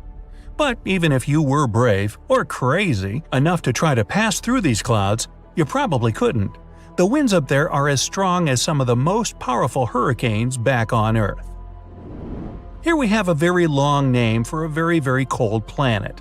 Although the host star is not too far away, it's a small and rather cool red dwarf, whose light and heat barely even reach the planet. The temperatures out there fall as low as minus 370 degrees, which is only marginally warmer than absolute zero. The exoplanet is thus dark, gloomy, and covered in eternal ice that never thaws. I thought I thaw that thumbworth. Still, if it has a rocky core, it might generate some heat, so there's a chance that deep below the frozen surface, some unknown alien things might lurk. Dimidium, located roughly 50 light-years away from our solar system, is a planet hostile to any living thing on many accounts. It's tidally locked to its sun, which means one of its sides is always facing the star, while the other is always turned away. The hot side is heated to over 1,800 degrees, perpetually blown over with winds reaching 600 miles per hour. And that's winter. Well, actually, I don't know that. Despite Dimidium being a gas giant, it has a large amount of iron in it, which melts and evaporates in the atmosphere, creating clouds. And when those cool down, they fall on the surface in the infernal rain of molten iron. That'll test your mettle. Oxygen is usually viewed as an element that might bring life to a planet, but this is definitely not the case for Osiris. Scientists were shocked to find oxygen on this planet, or rather around it, because it's 8 times closer to its star than Mercury is to the Sun. This extreme distance makes Osiris a living melting pot, where anything that could burn will. It's also responsible for a very short orbit of the planet around the star. A year on Osiris is just 3.5 days on Earth. To boot, the atmosphere of the planet is constantly blown and melted away by the heat from its sun. Vacation? Nah, let's keep looking. Karat XO 3b is neither as hot nor as cold as some of the others on this list, but it's terrifying in its own more insidious way. It's a gas giant similar in size to Jupiter, yet 20 times denser. This makes this exoplanet's gravity weigh down on everything on its surface 50 times more than it would on Earth. Stepping on it would be your ultimate doom, because you'd be immediately crushed by the density of its atmosphere. Karat 7b is another oven-like world. Its day-to-day temperature is over 4,000 degrees. Combined with the rocky surface, it presents an infernal landscape. The rocks on the ground bubble and boil, evaporating in the atmosphere, where they cool down and eventually fall back on the surface in a brimstone rain. The saddest thing about Karat 7b is that it might have once been a gas giant whose atmosphere melted away from the heat, leaving only the scorched core. Ugh, you're trudging up a steep sand dune, 1 foot in front of the other. Out of breath, exhausted, you've lost too much water, and your body is beginning to shut down. You know you can't go on for much longer. Finally, you reach the top of the dune, and there before you is what you didn't want to see. It's so horrible that it takes seconds to sink in. Stretching to the horizon is a literal sea of endless sand dunes. You're stranded, alone, lost, far from salvation on the planet Arrakis. There's really nothing more breathtaking than the fantastical worlds created in science fiction, from planets of ice to lush luminescent jungles. While this particular planet may only exist in literary and cinematic outer space, Arrakis is not a place you want to take your family to for a picnic. For those of you who haven't seen the 2021 movie Dune, don't worry, I won't spoil it for you. You may not have seen the 1984 version either, or the miniseries from 2000, several computer games, or read the 6 novels by its original creator, Frank Herbert. And yet, you know that much of the action in Dune takes place on the desert planet of Arrakis. No cute robots there, only harsh temperatures, and somewhere beneath the dunes, giant sandworms. And when I say giant, I mean massive. They can be up to 1,400 feet long, a third longer than the Earth's largest creature, the blue whale. Scientists wanted to know if people could survive on a planet of endless sand dunes. But before I talk about what they did, let's discover a little more about the planet itself. Arrakis is already populated by a people known as the Fremen. They are native to the planet and have adapted to survive its severe desert landscapes. They created a full-body outfit called a still suit. It's designed to preserve the body's natural moisture, such as sweating. It filters the impurities and circulates them back into catch pockets as drinkable water. Probably doesn't taste amazing, but it'll keep you alive. A still suit in good condition can allow the wearer to survive in the searing desert for weeks. If you or I were to be dropped on Arrakis, or indeed any desert environment, what would happen? It really depends on the temperature. Obviously, the hotter it is, the harsher the impact on your body. The first stage of dehydration is thirst. This occurs after you've lost 2% in body weight. You'll already begin to feel unwell. Water makes up 60 to 70% of the human body. In a hot environment, the body can lose up to 0.4 to 0.8 gallons of water per hour. You'll start to sweat less and your body temperature will rise. Your blood will become thicker and harder to maintain oxygen levels. Your heart rate will increase. You'll start to overheat like an old car. making you more tired and less able to function. By the time you've lost 4% of your body weight, fainting will occur. By 7%, organ failure begins. You get the picture. Pity that you didn't have a still suit.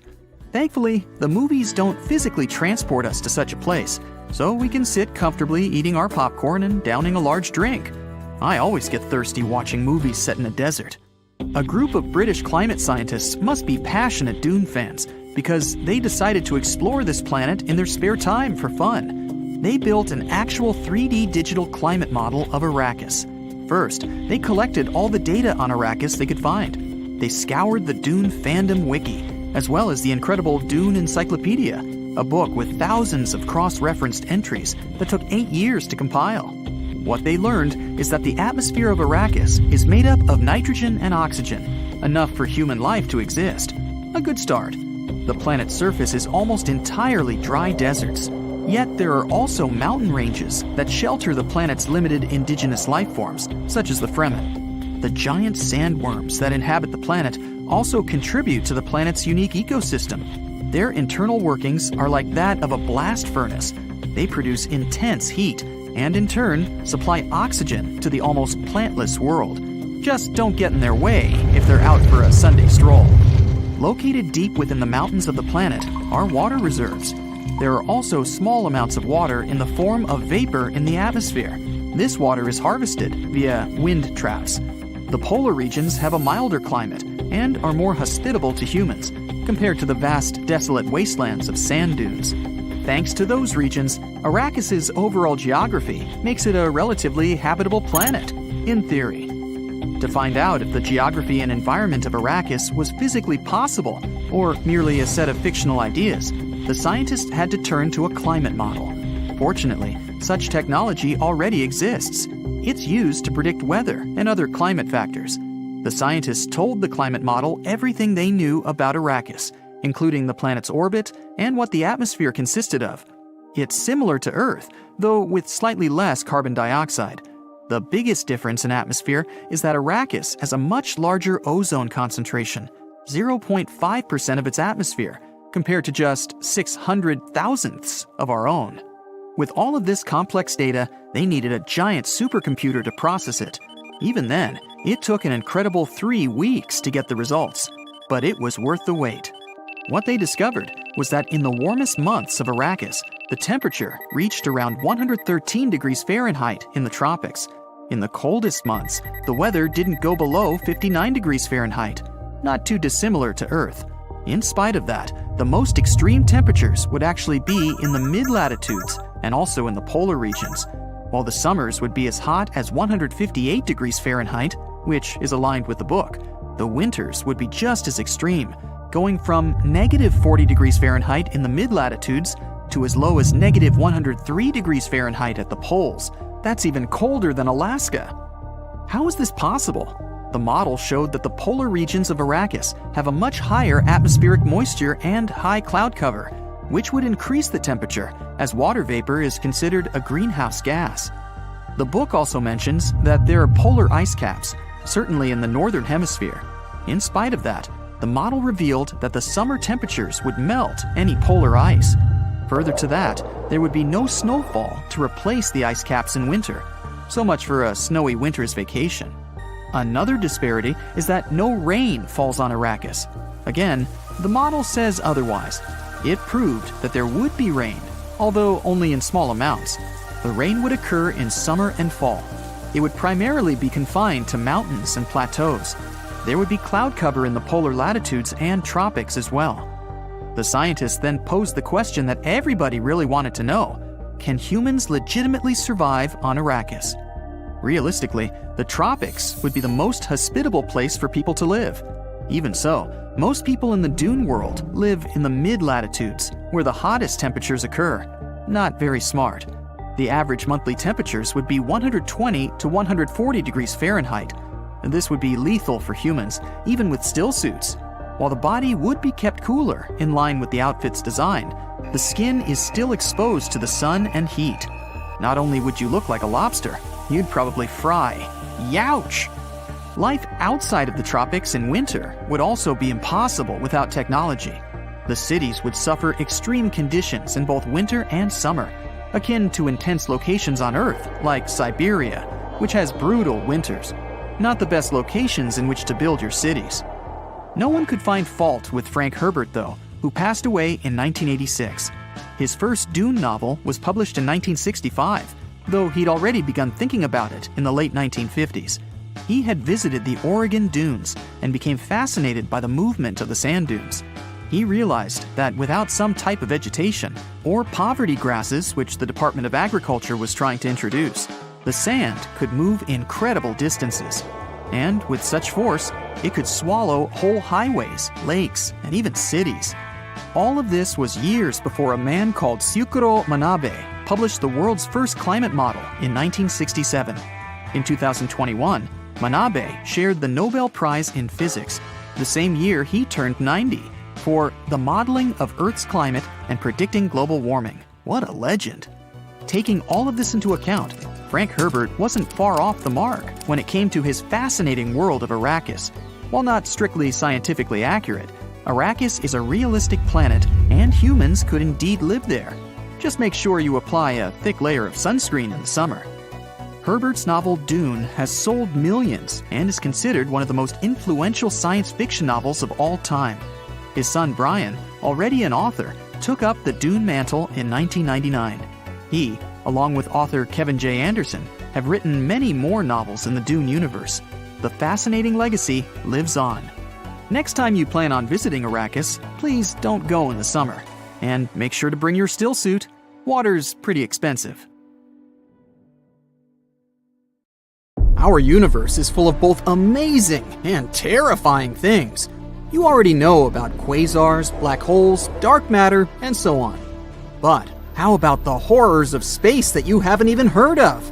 Would you like to visit the most bizarre worlds in the universe?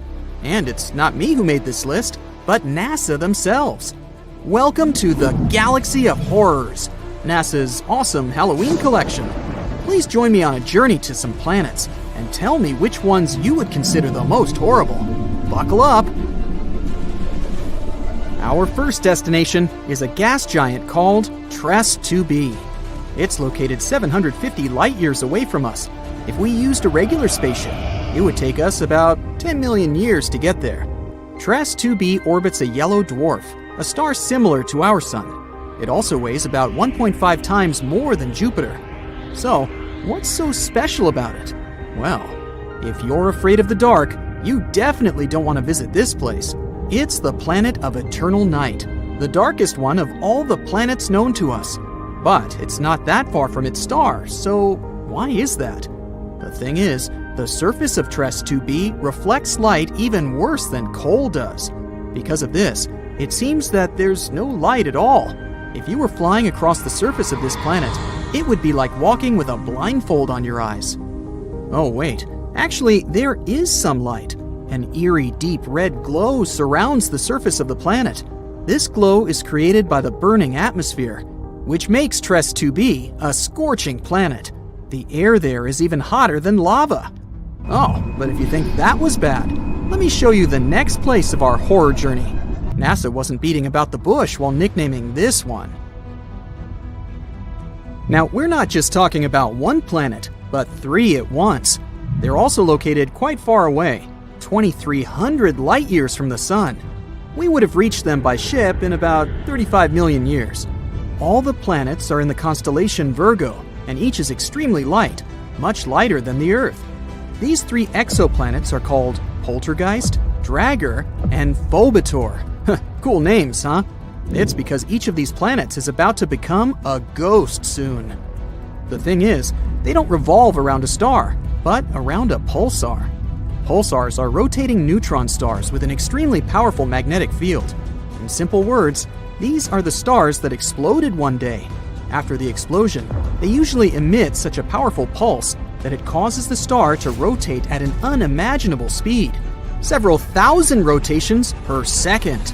At the same time, they constantly emit electromagnetic pulses that affect everything around them. So, you've probably already guessed what's happening with our zombie planets. They're slowly, gradually being destroyed under the gigantic influence of radiation. One day, they'll disappear without a trace. Ghost-like planets orbiting an undead star? Yeah, Zombie World is a fitting name. It's also not surprising that scientists nicknamed this pulsar Lich, despite the long official name. Well, at least these guys stick together on their final dance. This planet has a long name, so bear with me. HD 189733b. This gas giant is 65 light-years away from us. It would have taken around 1 million years to get there on a spaceship. This planet is slightly more massive than Jupiter and orbits its star, an orange dwarf, all alone. At first glance, it may seem friendly. A pleasant blue color and curls on the surface. Kind of resembles a summer sky or foam on sea waves, right? Oh, looks are very deceptive, my friend. This planet has a pleasant cobalt blue color due to the hazy blowtorched atmosphere. This atmosphere contains silicates that condense when heated. In other words, the clouds on this planet have rain made of glass. Yes, it rains hot glass shards here. Oh, and if that's not enough, there's a raging wind on the surface, which is moving at a speed of 5,400 miles per hour. Just to compare, the fastest wind on Earth had a speed of 254 miles per hour, about 20 times weaker. And because of this, hundreds of thousands of glass shards rush horizontally across the planet's surface at breakneck speed. I really don't envy anyone who would want to try to land there. By the way, this isn't the only example of strange rains in our universe. For example, it rains molten iron on the planet Dimidium. Or let's take so-called carbon planets. Their existence hasn't yet been proven, but if they do exist, there would be tons of black poisonous clouds, and it would rain pure gasoline and hot liquid asphalt. Oh, and also, raindrops would explode upon touching the surface. Nothing special. The next planet, though, is actually really strange. It didn't just revolve around its star, it lived inside the star. This cosmic miracle is called Koi 55b, or Kepler 70b. This planet is very far away from us, 4,000 light-years. It would take about 70 million years on a spaceship. It's twice as light as Earth and fully rotates around its star in just a couple of hours. A long time ago, it was an ordinary Earth-like planet about the size of Jupiter. It was peacefully and calmly orbiting its red dwarf star, Koi 55. But everything changed about 700 million years ago. Perhaps you've heard that in a couple billion years, our sun will begin to expand into a huge star, absorbing everything in its path. Well, this is the fate of red dwarfs. Sooner or later, they increase, turning into incredibly hot blue giants. The same thing happened with Koi 55. This star began to increase in size and heat up in temperature, gradually turning into a blue-white giant. It was ready to devour its nearest planets. But Koi 55b didn't care about it. When the star reached it, this planet just settled inside. And moreover, after some time, it left its star, simply returning to the new orbit. How was that even possible? Life inside its star turned Koi 55b into a red-hot round stone. It's one of the hottest planets we've discovered so far. The temperature on it reaches 12,000 degrees Fahrenheit. It's hotter than the sun, which is, let me remind you, an actual star. And for some reason, it's still alive and lives as if nothing happened. Unfortunately, sooner or later, the planet will disappear anyway. It's slowly evaporating itself due to the incandescent atmosphere. But still, it somehow managed to survive the journey through the star, which isn't typical for regular planets, to put it mildly. I envy this willpower. However, not all planets are so lucky. Some are gradually being destroyed by their stars, and there is even an entire system among them. This last planet is a sad loner. It's located 870 light-years away from us. The journey by ship to it would take about 25 million years. This planet is about 1.5 times more massive than Jupiter. This is a very sad, dark planet. A doomed gas giant, which is very similar to hot Jupiter, orbits its star all alone. At the same time, it's located so close to its star that its orbital period takes just 1 day. Of course, because of this proximity, the star gradually absorbs WASP-12b. The scorching heat of the star is slowly destroying and devouring the planet's atmosphere. The planet has only around 10 million years left. But what's more interesting, because of this stretching, WASP-12b acquired the shape of an egg.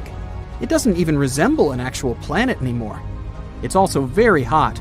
The surface temperature of the gas giant reaches 4,000 degrees Fahrenheit.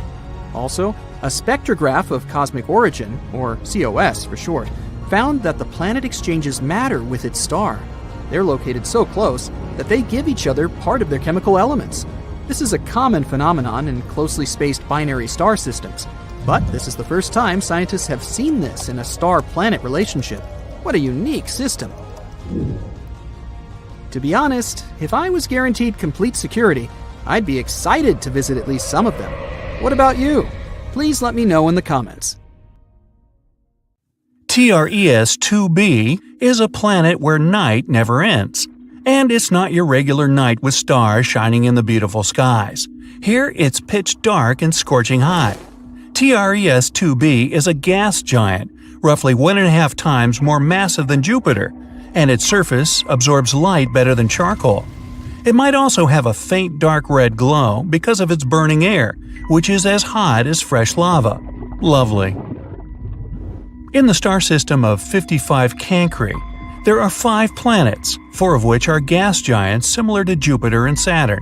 But the 5th one, or rather the first, because it's closest to the star, is different in a most horrible way. 55 Cancri e is so close to its sun that half the planet's surface is a literal ocean of molten lava. The other half is in eternal darkness because it never sees the sun. The planet is always turned to its star on one side, and between the scorching and the dark, there's the twilight zone, a thin strip of gloomy nothingness. HD 189377b, I'm not going to say that again, is the only exoplanet in the orbit of its star, and at first glance it looks quite pretty, blue and white swirls making up wondrous patterns on the surface.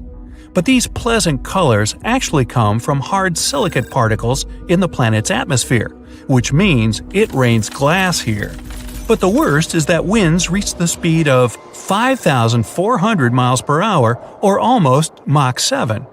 Well, for comparison, the fastest wind speed on Earth was 254 miles per hour, over 20 times less.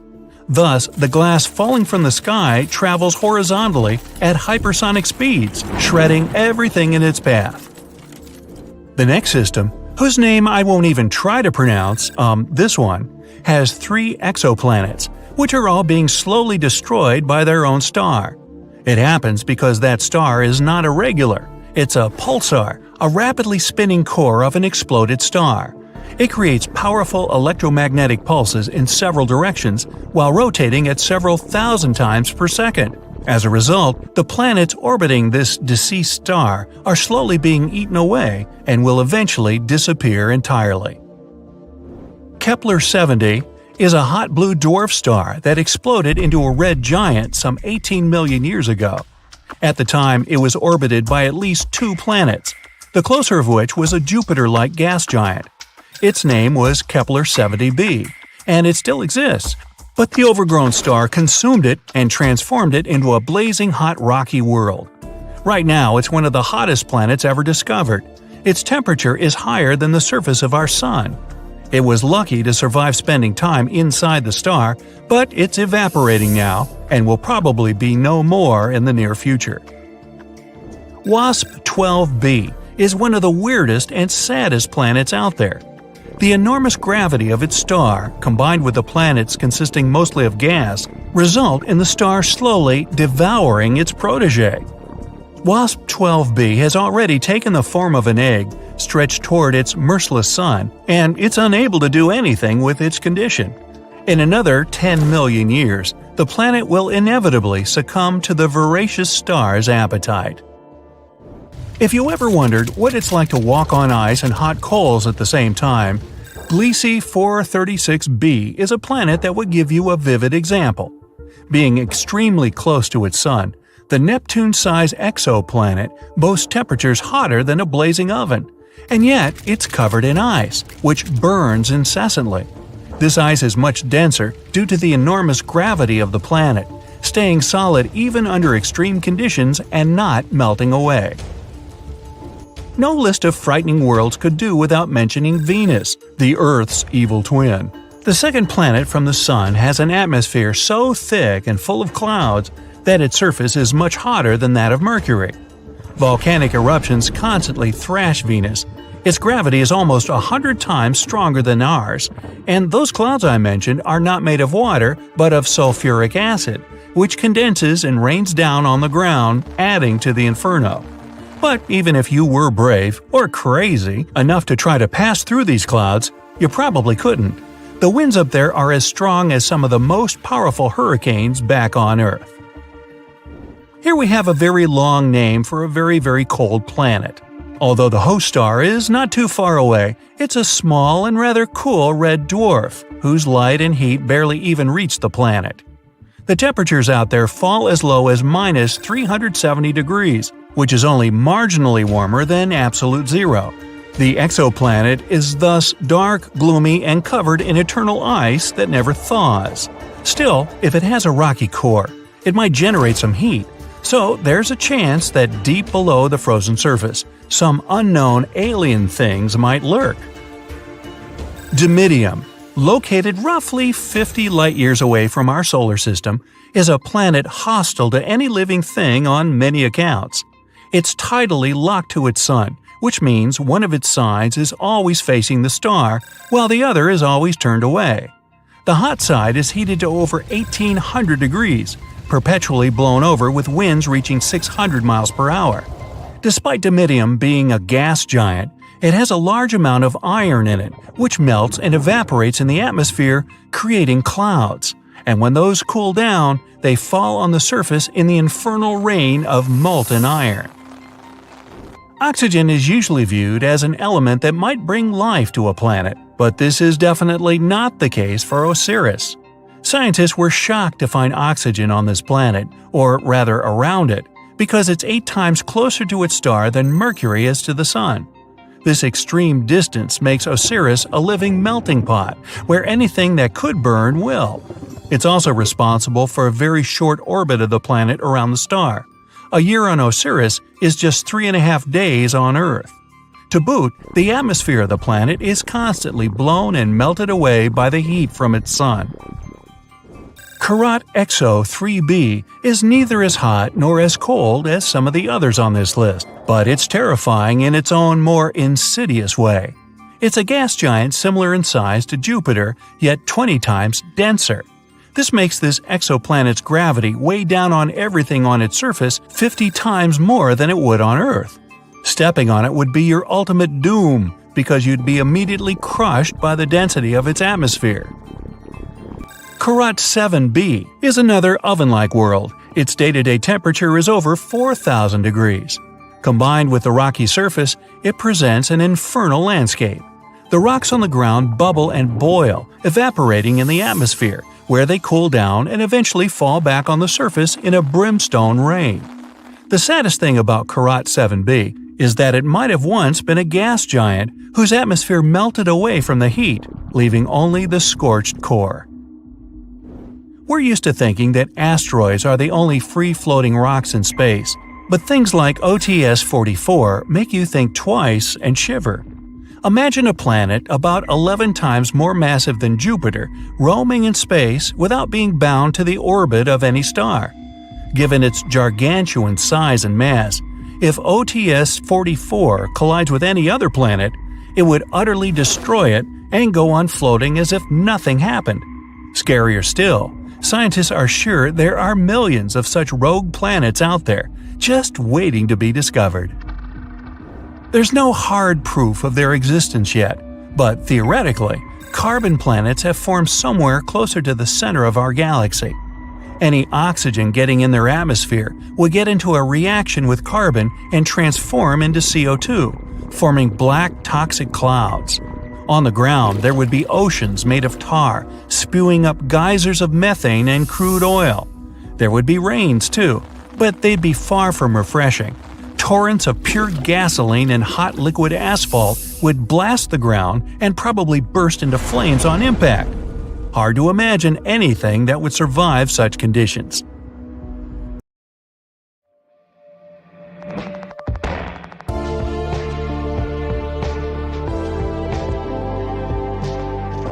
So check this out. Astronomers have discovered an exoplanet they're calling Super Saturn. It's got rings over an AU wide. An AU is the astronomical unit, the distance between the Sun to the Earth. That's an incredibly huge ring system, hence its name. Super Saturn is being called Mamajek's object after the astronomer who led the team to whom we owe the discovery. Professor Eric Mamajek of Rochester University in New York found Super Saturn while scouring through data downloaded from wide-angle transit observations. WASP is the acronym for Wide Angle Search for Exoplanets. It's an ingenious project developed in the year 2000 by astronomers at Queen's University in Belfast, Northern Ireland, and St Andrews University in Scotland. Using 4 telescopes, the CCD video cameras on the scopes record the slight dimming of starlight caused by objects passing in front of stars. This is called the transit method of exoplanet detection. So, for example, the planet Venus transits across our view of the Sun every couple hundred years. A black dot, the silhouette of Venus, is visible, crossing in front of the Sun as Venus passes between our line of sight and the Sun. This tiny eclipse causes the amount of sunlight coming to Earth to be reduced by a minuscule amount, also known as teeny tiny. The same is true for all the stars in the Milky Way that have planets going around them. Exoplanetary transits in front of stars must be in direct line of sight with Earth for the starlight to be dimmed. Such transits do not occur very often. That's why thousands of stars must be looked at simultaneously for as long of a duration as possible, between 4 and 8 hours a night. WASP was created to stare continuously at as wide of a range of stars as possible. Maybe one of them would show an exoplanet transit.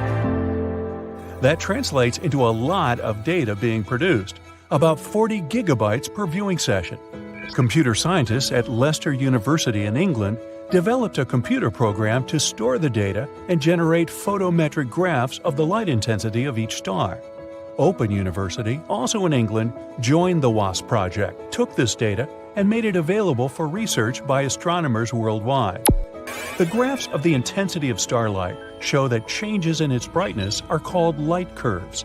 These graphs have 2 axes. One is in the timeline axis, the other one is the intensity of light.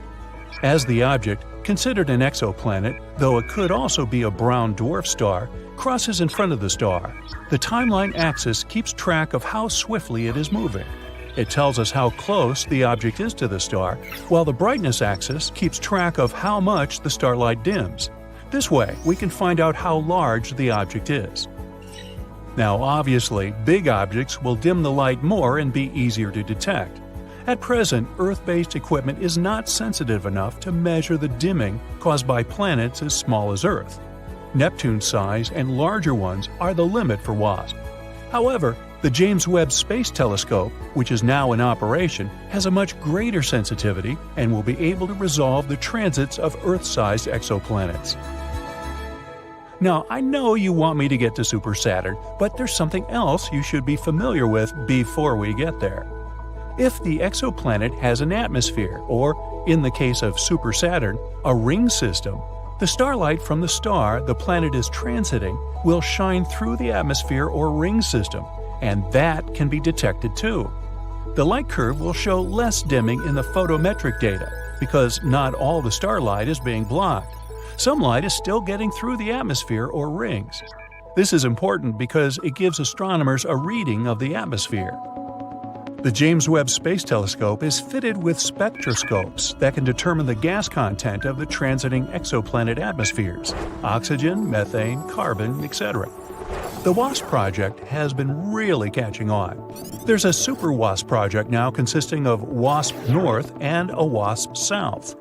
One looks at the sky above the northern hemisphere, the other looks at the sky above the southern hemisphere. There's also a Next Generation Transit Survey, NGTS, based on the WASP project. It's automated, so astronomers don't have to stay up all night sipping coffee, but they can if they want to. Located at the European Southern Observatory in the Atacama Desert in Chile, the NGTS scans millions of stars and has discovered over 100 exoplanets down to a size as small as 3 times the size of Earth. NGTS has started a Planet Hunters Club on social media. Citizen scientists can search the online database of light curves and perhaps discover your very own exoplanet. What had been a strictly British effort started by 1 or 2 astronomers is now a worldwide phenomenon. With the ability to read the spectroscopic signatures of atmospheric gases during exoplanet transits, a new idea emerged: technosignatures. That is, specifically identifying gases in exoplanet atmospheres that are produced by civilizations. The James Webb Space Telescope can do this. Gases from pollution, such as chlorofluorocarbons (CFCs), can be seen spectroscopically if present. Tritium from fusion reactions, if they have them, can also be detected, along with heat patterns from cities on the planet's surfaces. Technosignatures is a recent concept that originated after the WASP project started. Who knows what it will turn up? Now let's get back to Super Saturn. The star that Super Saturn orbits is J1407, a small, dim, sun-like pre-main sequence star of the 13th magnitude.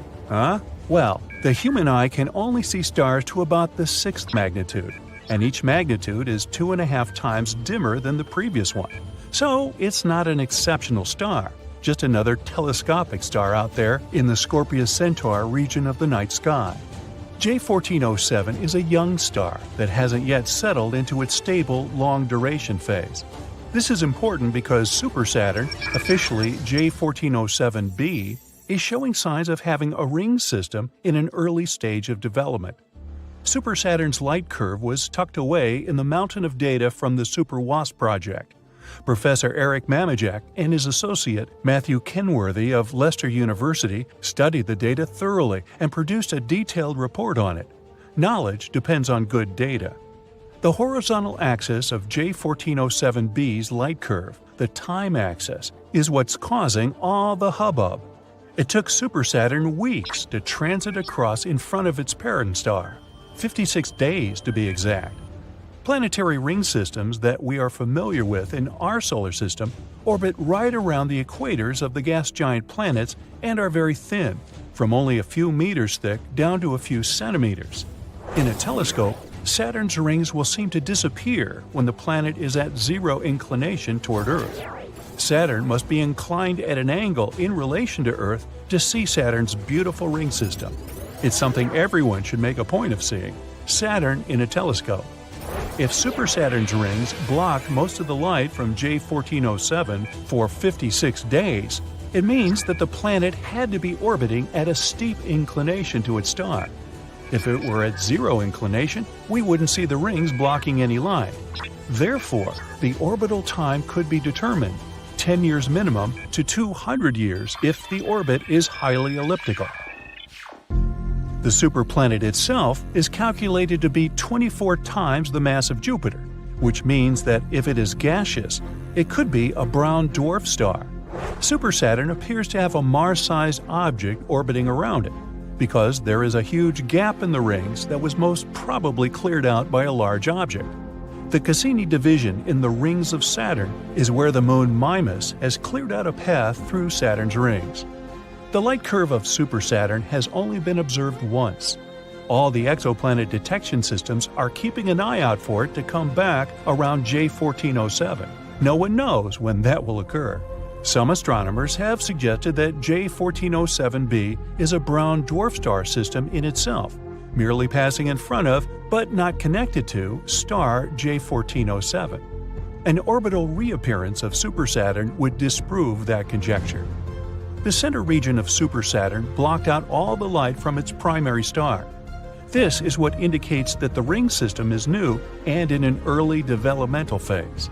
Over time, the very dense ring mass close to the planet is expected to thin as all this matter gets absorbed into the planet or ejected into space. This is what has happened with our solar system's gas giant planets. The Mamajek object is a shocker. Never before or since has a light curve been detected like Super Saturn's. Super Saturn has added a new chapter to our understanding of the formation of ring systems. So, here's to you, Super Saturn. Hope to see you again soon. While we may think of ourselves as advanced after catching a glimpse of the 8 planets of our solar system and their 200 moons, we really have little idea of what's out there. So much so that there's speculation that there might be one more planet in our solar system. Scientists call it Planet X or Planet 9. This undiscovered world could be hidden way out past Neptune. Asteroids and dwarf planets in this area have weirdly unexplained altered orbits, and Planet X may be the reason. Tales of this mysterious planet began over 100 years ago with a man called Percival Lowell. Lowell had a great love of space, and aside from having an impressive mustache, he was also super rich. Ooh, that lucky guy. He used his riches to build an observatory in Arizona. He then dedicated it to study the odd motions of Uranus and Neptune. Their gravitational pulls are slower than those of all the other planets in our solar system, almost as if there is a giant hidden object pulling them off course. In 1906, Lowell theorized that there could be another planet out beyond Neptune. It probably caused those strange cosmic happenings. The man called this potential space body Planet X. In 1930, Pluto was discovered by Clyde Tombaugh at Lowell's very own observatory. It finally looked like people had an explanation for the weird orbital patterns. Lowell's team was on cloud 9 after the discovery, but their celebrations were short-lived. Soon, they found out that Pluto is way too small to be having that much of an effect on the surrounding planets. And it was also too far away from them, so it was back to the drawing board. Planet X, if it exists, is 10 times the size of Earth and 4 times its radius. It would take at least 10,000 years for the planet to orbit the Sun, and it would sit over 200 times further out than our home planet. That's 600 astronomical units from the center of the solar system. FYI, an astronomical unit equals the distance between the Earth and the Sun. But while that sounds super far away, it's actually not. The distance between space bodies is usually measured in light years, and an astronomical unit is a much smaller unit of measurement. For context, the most distant thing detected from Earth is the galaxy GNZ11. Cute name, huh? It sits a staggering 32 billion light-years away. Even so, our telescopes can still spot it, and just 1 light-year is the same as 63,241 astronomical units. Woo! So, if our tech can detect a galaxy that's so far away, how have we not been able to uncover Planet X? Well, it's probably down to the fact that it might not even exist. The theory of Planet X was pretty much debunked back in 1989. It was discovered that the mysterious gravitational pulls of Neptune had been a red herring all along. Scientists had massively misjudged just how big Neptune actually was. Voyager 2 visited the planet and discovered its actual size. This new info explained the odd gravitational pulls, meaning they weren't being caused by the so-called Planet X. But that's not where our investigation ends, as the hypothetical 9th planet once again popped up around 10 years ago. While the evidence behind Lowell's theory was wrong, his belief in Planet X may not have been. In 2015, astronomers Michael Brown and Konstantin Batygin discovered that there were, in fact, unexplained gravitational forces at play past Neptune. There are satellites that orbit planets perpendicularly, which doesn't happen anywhere else in our solar system. There's also clusters of asteroids that move in very specific ways, so specific that it's basically impossible that it could be random. Even weirder, there are satellites that travel in completely opposite direction to the Sun, unlike most other things in the solar system. A planetoid called Sedna also appears to be being pulled towards something, along with 6 others, all going in the same direction. And Brown and Batygin aren't just any other stargazers. They're both well-respected scientists at the top of their game. Konstantin Batygin has been named in Forbes as one of 30 scientists who are changing the world. And Mike Brown was the man who rebranded Pluto as a dwarf planet. This means that when these guys say something, it's usually pretty legit, and you should probably listen. But the only way we can really prove Planet X exists is to actually find it, and this has turned out to be pretty difficult. To locate the planet, we'd need to use a method called transit photometry. This is basically where we monitor a whole bunch of stars for a long time and look out for any dips in the light they give off. These dips would likely be caused by a planet getting in the way, and ta-da! The existence of Planet X could be proved. But for this method to work, Earth, the new planet, and the Sun all have to be perfectly aligned. These circumstances are pretty rare, and if these conditions don't exist, the dip in light won't happen. Plus, this method would only really work with planets that are closer to the Sun than our Earth. That's Venus and Mercury. For anything past Earth, this technique is pretty much useless. Another technique we could use is to find the potential planet through a good old-fashioned telescope.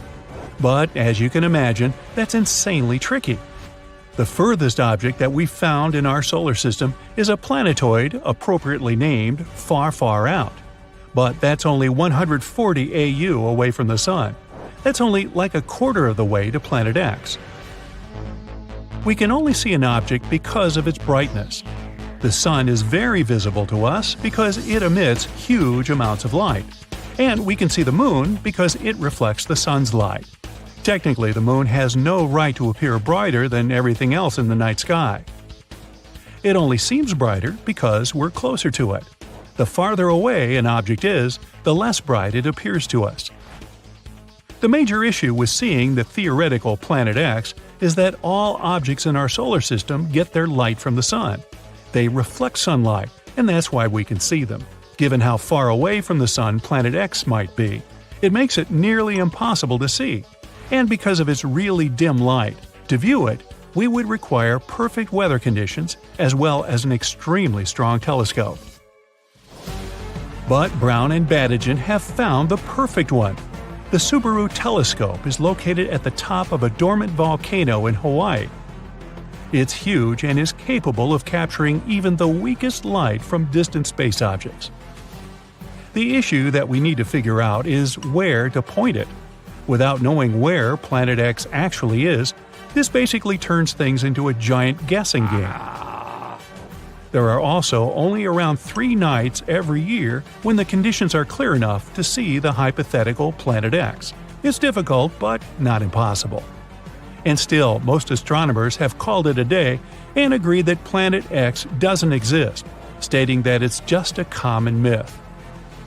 The most widespread explanation for the weird gravitational pulls is that there's a tiny black hole in our solar system. It's pulling the planets toward us.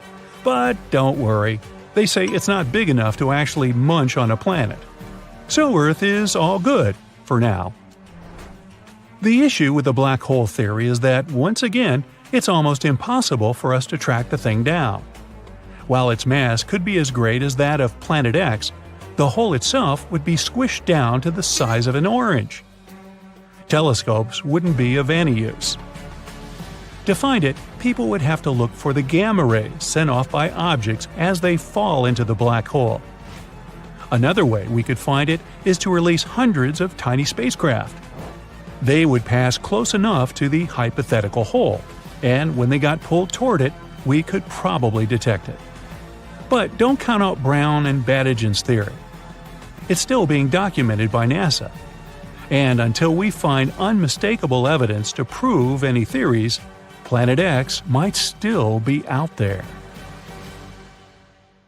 An exoplanet is any planet inside our solar system. Some of them are free-floating. Those are called rogue planets. They move around the galactic center. Others orbit their host star, or two. For the first time, astronomers discovered exoplanets in the 1990s. Since then, scientists have found thousands of them. And now, you can sneak a peek too. Spoiler alert, some exoplanets are pretty bizarre. Others resemble our home planet and could probably support life. The closest to Earth exoplanet is Proxima Centauri b. It's a mere 4.2 light-years away from Earth. Recently, astronomers have found out that this world might resemble Earth even more than previously thought. It's only 17% more massive than our home planet.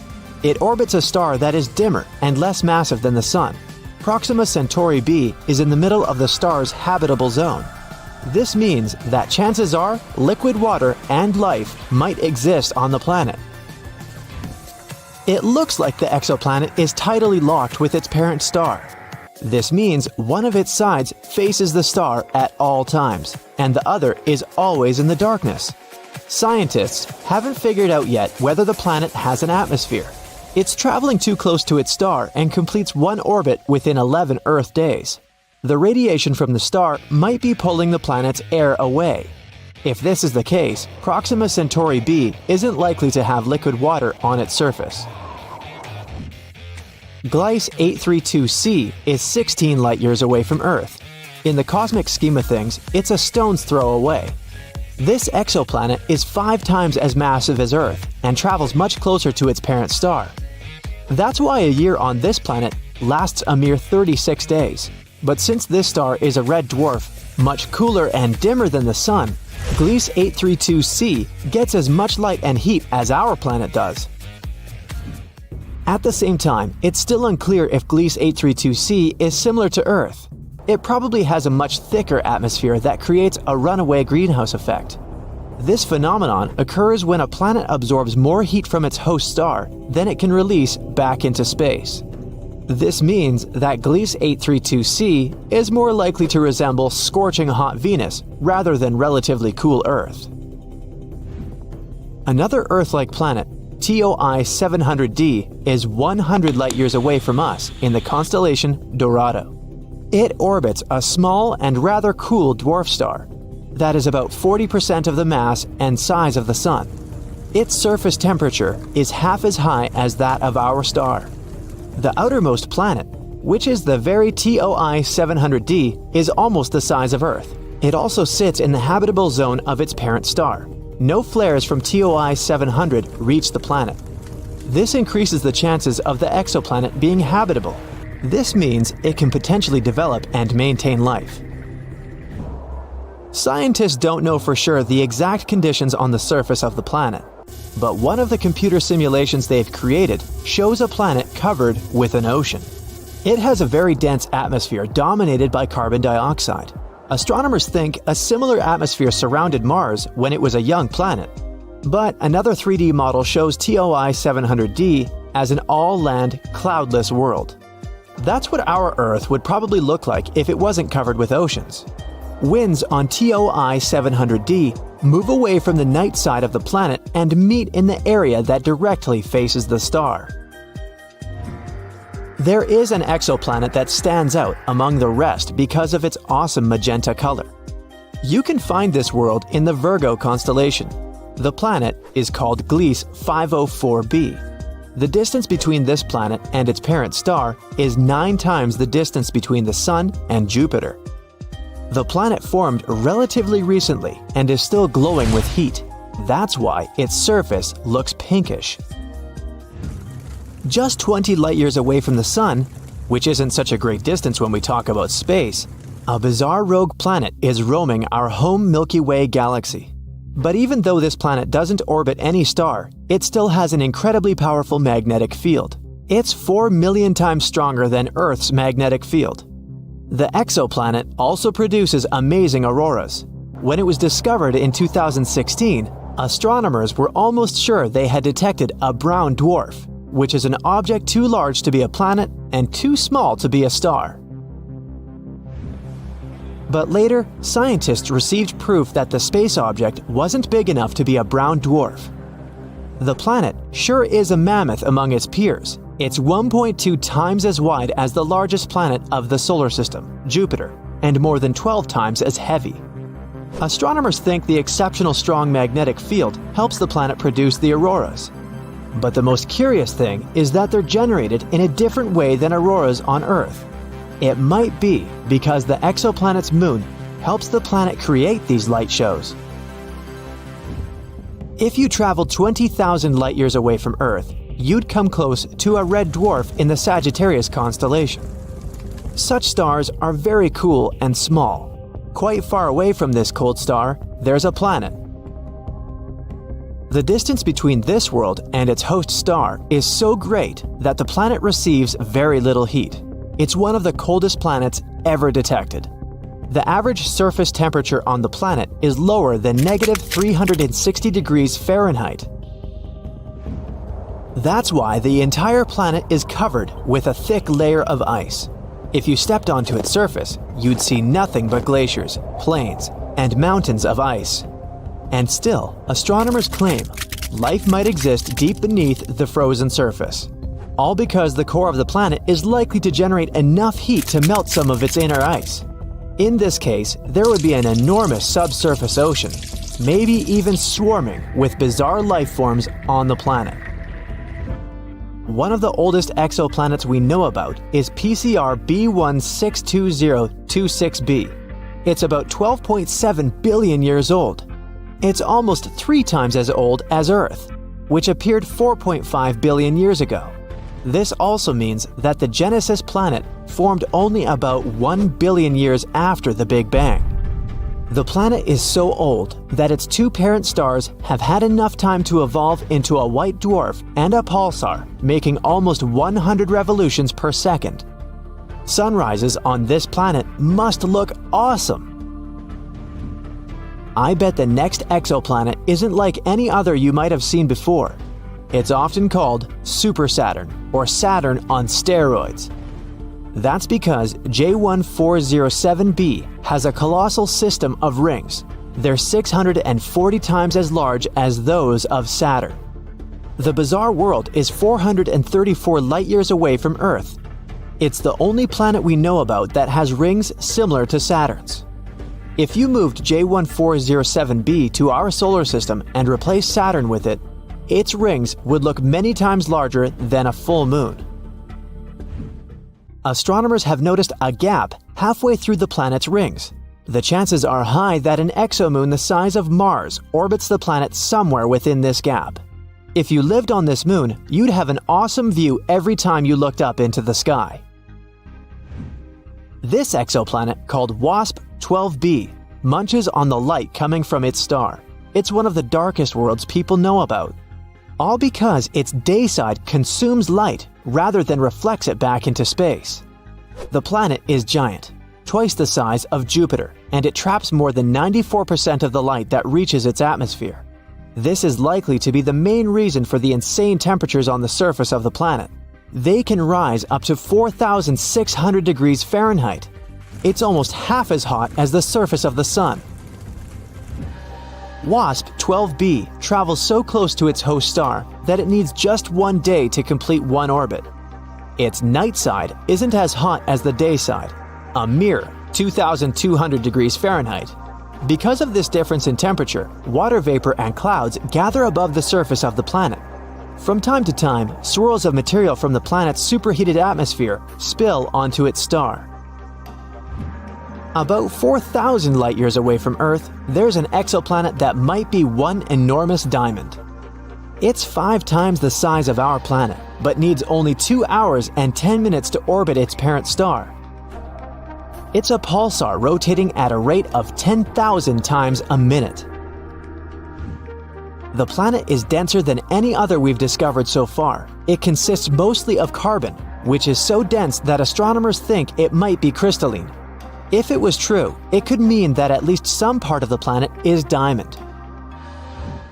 On WASP-76b, it rains iron on the night side of the planet, and the temperature on the daytime side rises up to 4,300 degrees Fahrenheit. That's hot enough to vaporize most metals.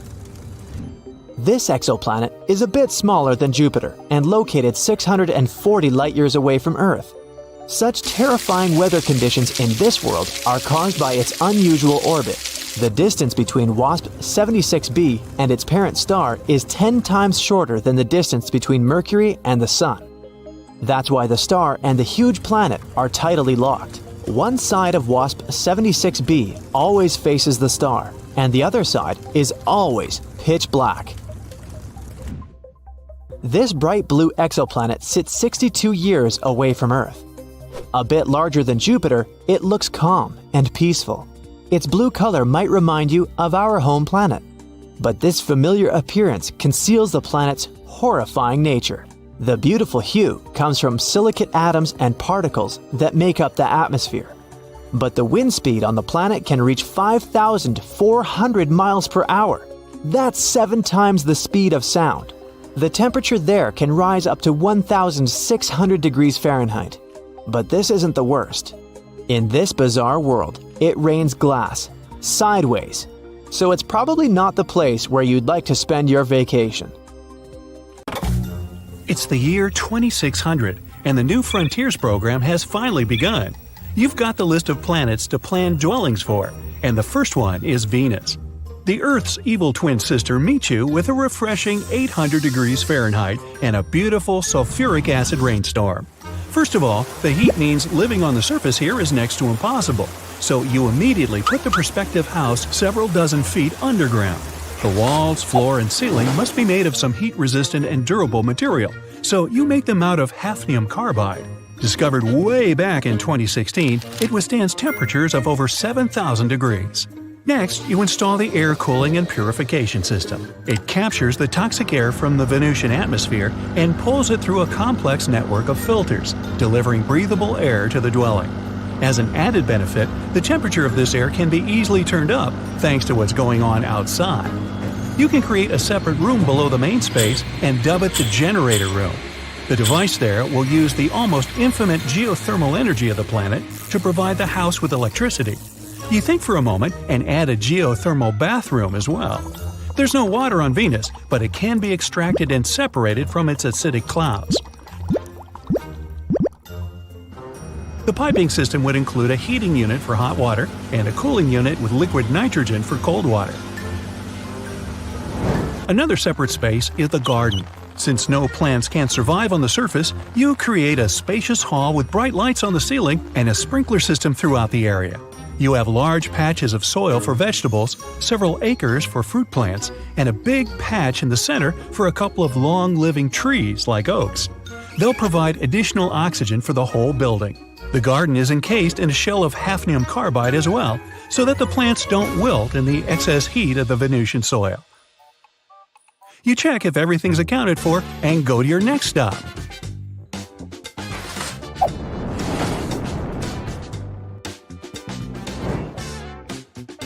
Saturn. It's a gas planet, but there's a thin yet stable layer that can be called the sweet spot. Its temperature is just right for humans to feel fine. You create a hover platform to build your house on. There's just no solid ground on Saturn at all.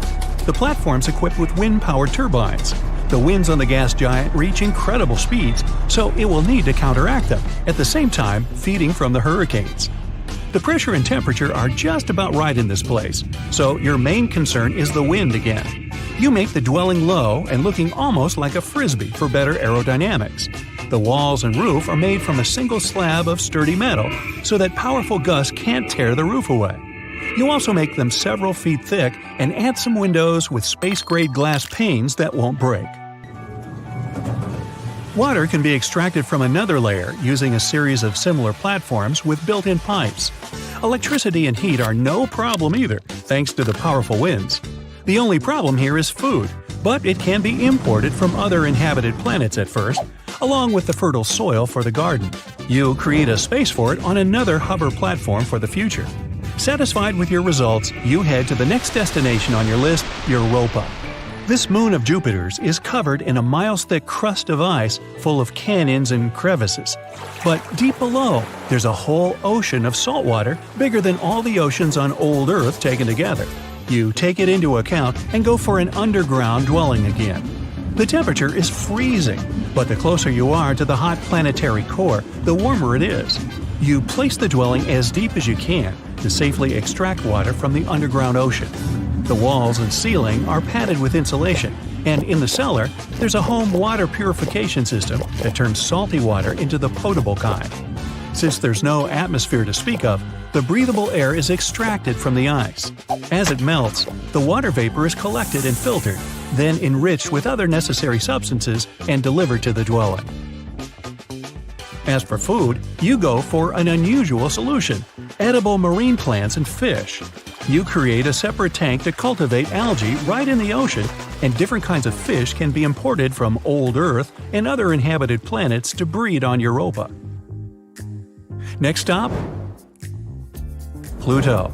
The tiny dwarf planet, just 1/6 of old Earth in width, has a great potential for terraforming. So you immediately create a big dome for your dwelling. The sun shines much weaker here than in any other place in the solar system, so you make sunlight-enhancing panels all across the dome. They'll allow the surface underneath to receive more light and warmth, bringing the area to a comfortable temperature. The ice on Pluto consists of frozen water, just like on Earth, so you build a station for melting it and collecting the resulting liquid into large tanks for later use.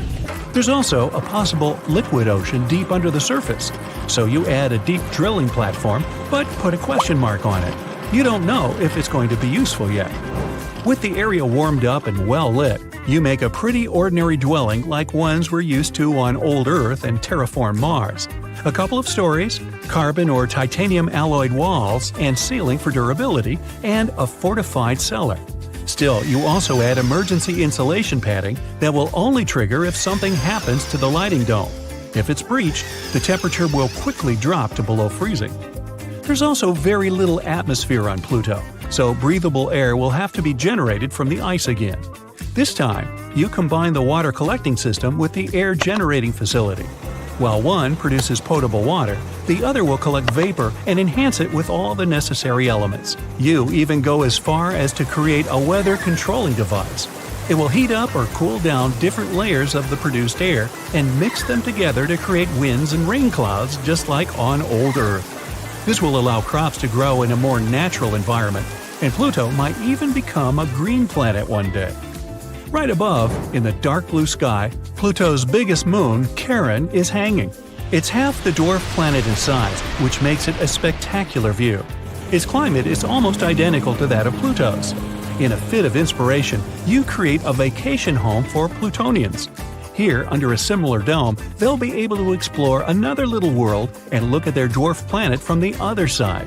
Which is always the same side, by the way, like the Earth's moon, which reminds you of the next destination. Zarmina, previously known as Gliese 581g, is 41 light-years away, the longest trip so far. The planet's tidally locked to its sun, which means there's perpetual day on its one side and eternal night on the other. It's not only about light, but heat as well.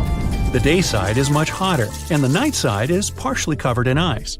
Unless we terraform the planet, the most comfortable area to inhabit is right between the two sides, called the Terminator Zone. It's neither too hot nor too cold here, and there's an eternal twilight. The sun is always just above the horizon. The good news is that the atmosphere on Zarmina, although volatile, is rather close to the old Earth's, but you still cover the selected area with a protective dome just in case. Human dwellings here don't have to be specially protected from the elements, and there's liquid water too.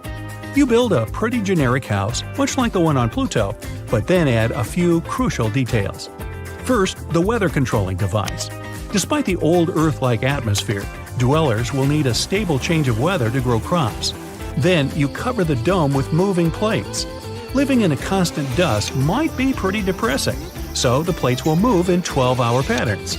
During the daytime, they will turn to enhance the sunlight, while at night, they'll deflect it back, making the sky dark. After that, you travel to both edges of the Terminator Zone and install geothermal plants.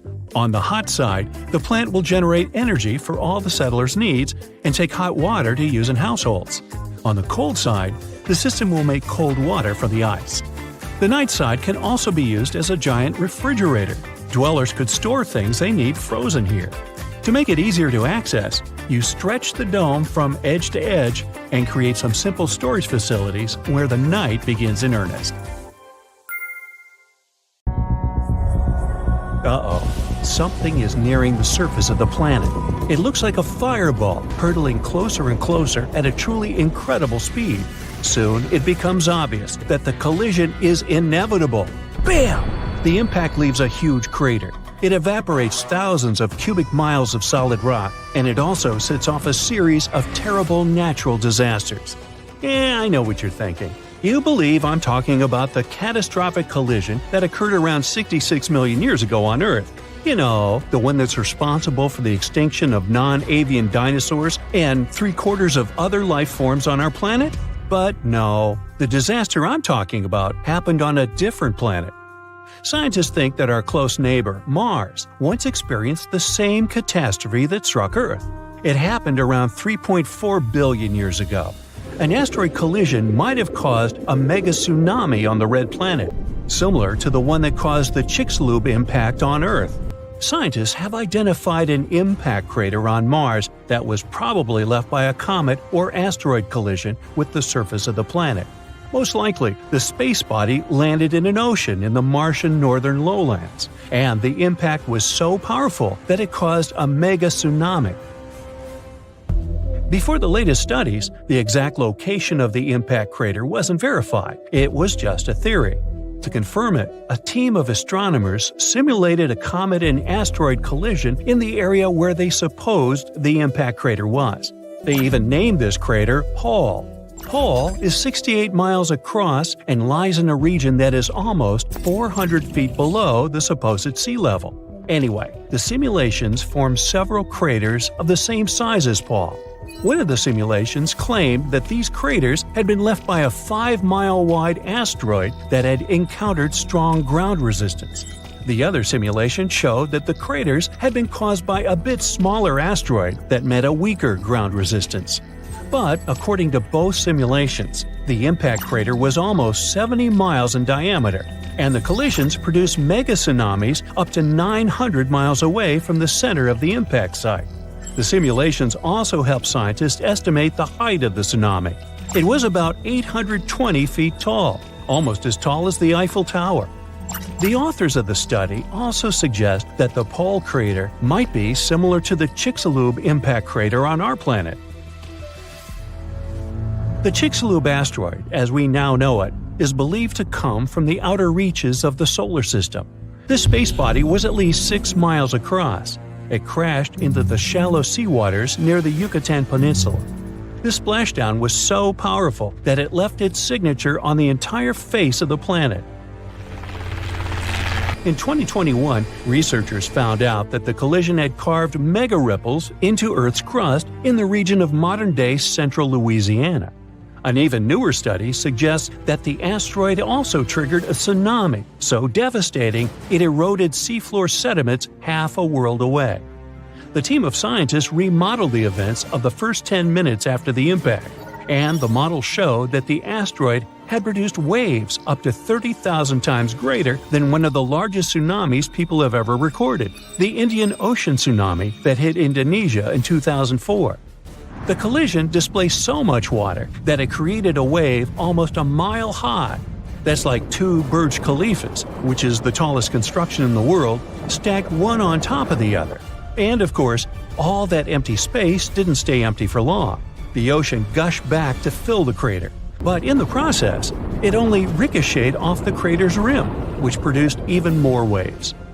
After that, tsunami waves that were more than 33 feet tall traveled around the world at a speed of 3 feet per second, lashing at all coastlines on their way. Imagine a 3-story building rushing up to you. No wonder the largest and fastest moving waves occurred near the impact area in the open waters of the Gulf of Mexico. Those rose more than 330 feet tall, which is taller than the Statue of Liberty, and moved at a speed 10 times greater than more distant tsunami waves. But back to the red planet. Some experts think that not 1 but 2 mega tsunamis could happen on Mars. They could be triggered by a pair of meteor impacts that were several millions of years apart. Between these 2 collisions, Mars went through a period of climate changes. As a result, liquid water on its surface turned into ice. In other words, the first asteroid impact most likely produced waves composed of liquid water, and the second tsunami was probably formed by rounded chunks of ice water. By the way, the largest asteroid to have ever crashed into Earth might not actually be the one that ended dinosaurs. A much more catastrophic collision likely happened about 3.5 billion years ago. New evidence scientists found in northwestern Australia suggests that the asteroid I'm talking about was 12 to 18 miles across. It struck Earth at an immense speed, releasing an unimaginable amount of energy. Now, this made me think, what if something like that happened these days? More than 30,000 objects that are circling Earth these days could potentially crash into our planet. NASA considers around 1,500 of them to be potentially hazardous. These space rocks are the remains left after the solar system was formed some 4.6 billion years ago. For example, in 2004, astronomers discovered a huge asteroid nearing Earth. The first observation showed that the chance of the space rock hitting our planet was less than 3%. The asteroid was named Apophis. It's more than 1,200 feet across and weighs about 20 million tons. It's supposed to streak across the sky on April 13, 2029. Apophis will pass at a distance of 19,000 miles away from Earth's surface. But even though this space rock might miss our planet in 2029, it doesn't mean it won't return 15 years later in 2036. If such an object hits our planet, the consequences will be unpredictable. They can vary from shattered glass and broken windows to most life forms getting wiped off the face of the Earth. And it'll probably affect the internet. Now that last thought is truly scary. But luckily, modern technologies are likely to help us avoid any catastrophic consequences. Experts have developed several ways to prevent a real-life disaster movie from happening. For one thing, we could use a spacecraft to knock this visitor from outer space off its course. Or it could somehow be blasted into pieces. Scientists could also slow the thing down with the help of concentrated sunlight. Or people could tug it away with a gravity tractor. That's a theoretical spacecraft that can influence objects in space without touching them. In sci-fi movies, a huge asteroid often sneaks up on Earth and turns out to be a nasty surprise to astronomers. It hurtles toward our planet at breakneck speed and gets discovered just weeks or even days before the collision. In reality, scientists are constantly watching all large objects in Earth's neighborhood. It means there would be plenty of time to do something before the inevitable happened. There are three kinds of missions scientists could prepare at short notice. Type 0, when a heavy spacecraft hurtles toward the intruder with one single goal, to knock it off its course. In this case, astronomers would have to rely on the already available information. The Type 1 mission would involve a scout. It would be launched first to get more close-up information about the space rock. Only after that, the main spacecraft would be launched. With more precise information, its journey would be way more productive. And if scientists chose the Type 2 mission, they would send a scout and a small spacecraft at the same time. The spacecraft would knock the asteroid a bit off its course. Then the scout would collect all the necessary information. Based on this data, the spacecraft would finish its job with a more fine-tuned second push. If none of these methods work, people could try going deep underground or even build a shelter on the ocean floor.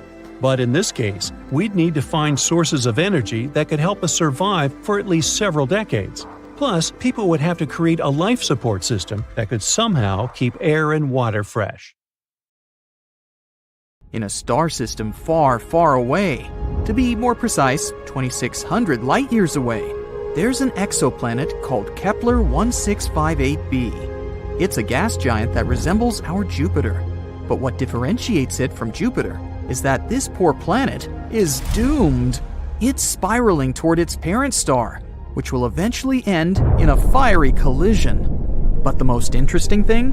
Astronomers would have remained totally ignorant of this fact, if not for a tiny clue. It was a really minuscule change in the planet's orbit. It wouldn't have been noticed if astronomers hadn't compared more than a decade of data received by different telescopes. More precisely, scientists have been watching the exo-Jupiter pass between our planet and its parent star once every 2 weeks for the last 13 years. And they've noticed that the orbit of the planet is getting smaller and smaller. Every year, Kepler 1658b needs 131 milliseconds less to complete a lap around its star. If this tendency continues, the planet is bound to collide with its star in 2.5 million years.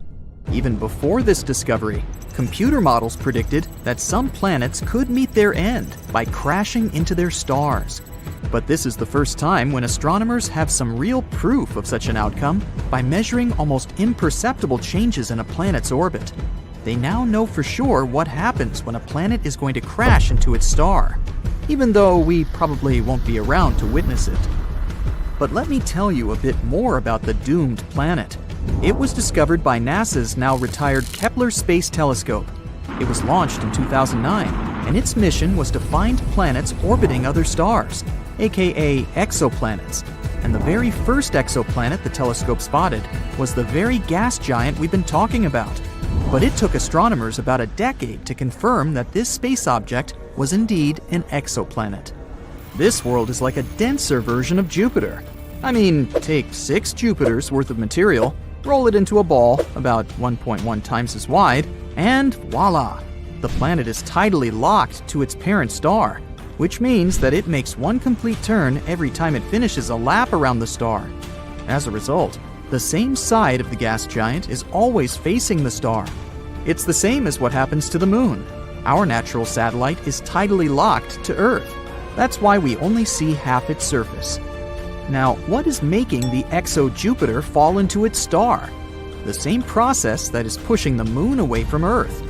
When a moon orbits a planet, or a planet orbits a star, their gravity forces interact and tug on the other's mass. That's what causes tides on Earth. This tugging releases some energy. It can make an object speed up and slow down. In the first case, a space body will move higher. In the second, it will start moving lower. And this is exactly what's happening to the gas giant. Its parent star is 1.5 times the mass of the Sun. So, no wonder its tidal forces are gradually slowing down the planet's movement, making it fall inward. This all sounds kind of tragic, but this potential collision is by far not the weirdest thing happening in space. Let's look at some others. For example, Betelgeuse, a red giant in the Orion constellation, started to dim in 2019. This confused astronomers. By that time, the star had already swollen to enormous proportions. If it was to replace our Sun, its outer surface would spread far beyond Jupiter's orbit. And then Betelgeuse became dimmer in the fall of 2019. This process continued through February 2020. The changes could be seen with the unaided eye. No wonder, the star's brightness had dipped by 2/3. At that time, astronomers were sure Betelgeuse was about to explode into a supernova. They continued to observe the star, but unexpectedly, it returned to its regular brightness. Thanks to the Hubble Space Telescope, scientists figured out that the star had ejected some of its material, and this partially blocked its light. How about cotton candy exoplanets? Those are particular planets outside of our solar system. Also called superpuffs, they have the lowest density ever discovered. This gives them an airy, fluffy appearance. But despite looking like the most popular amusement park treat, such planets are enormous. Come to think of it, scientists often discover strange things in space. Some of them look like blurry blobs. But there's one type of these blobs that doesn't look like any other known space body. The odd radio circles are only visible in radio telescopes. They might be the remains of supernovae, but some astronomers go as far as to claim that they might be the throats of wormholes. Those are hypothetical tunnels between two very distant points in space. The Juno mission noticed something weird in the upper atmosphere of Jupiter.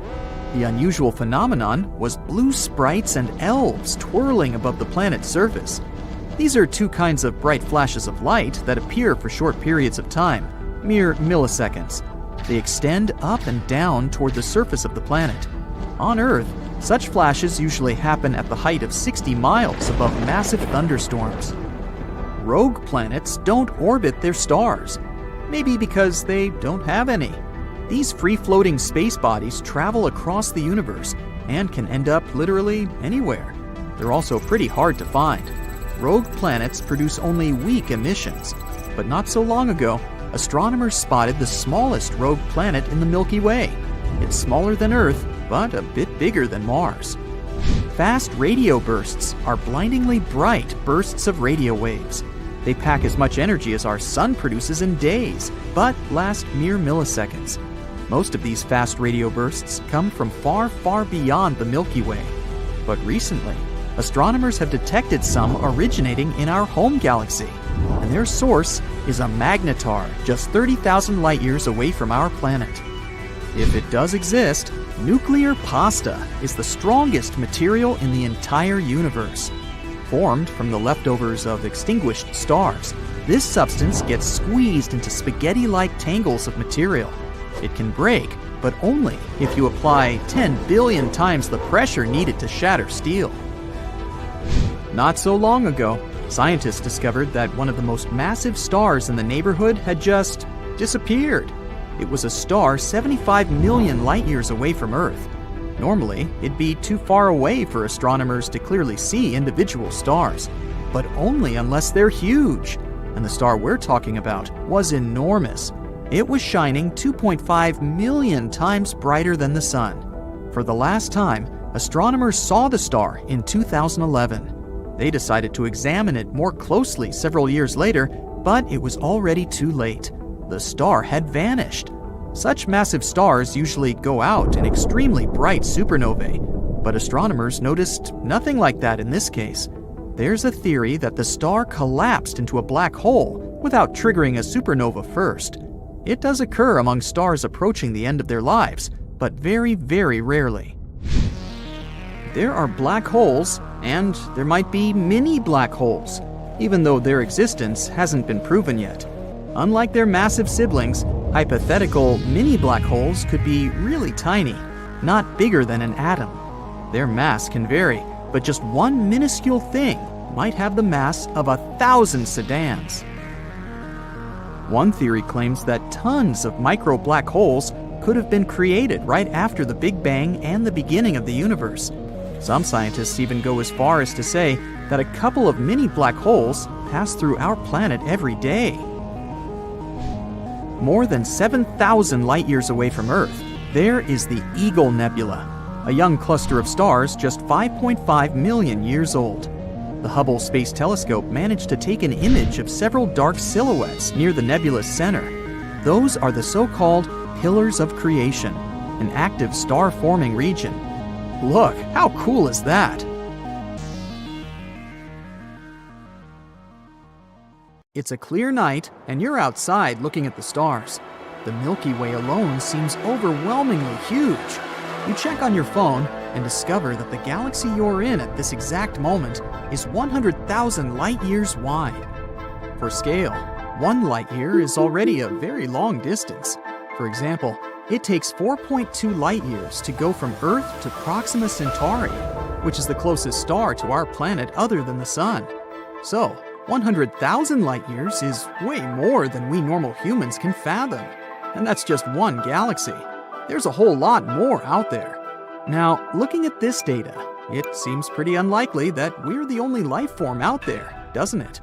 But how come we've never found anything else so far? Let's get one thing out of the way. Extraterrestrial life doesn't necessarily mean we're talking about little green people. It can also mean microorganisms, bacteria, and plants that can be found on other planets. The truth is, there's a big spectrum of possibilities for life on another planet. And taking into consideration that there are up to 50 billion planets in the Milky Way, it's very unlikely that we're alone in this big wide universe. And what does life on other planets look like? This is what we've spent years trying to figure out. Go ahead, think with me. A planet may be lifeless today, but it could have traces of organic matter or fossils, meaning that some life form was able to thrive there once. And it could also be that there are planets out there containing life with complex biochemistry, meaning they could have fauna just like we have on Earth, although probably not the same. NASA created a special science that is dedicated to studying life forms outside of Earth. It's called astrobiology.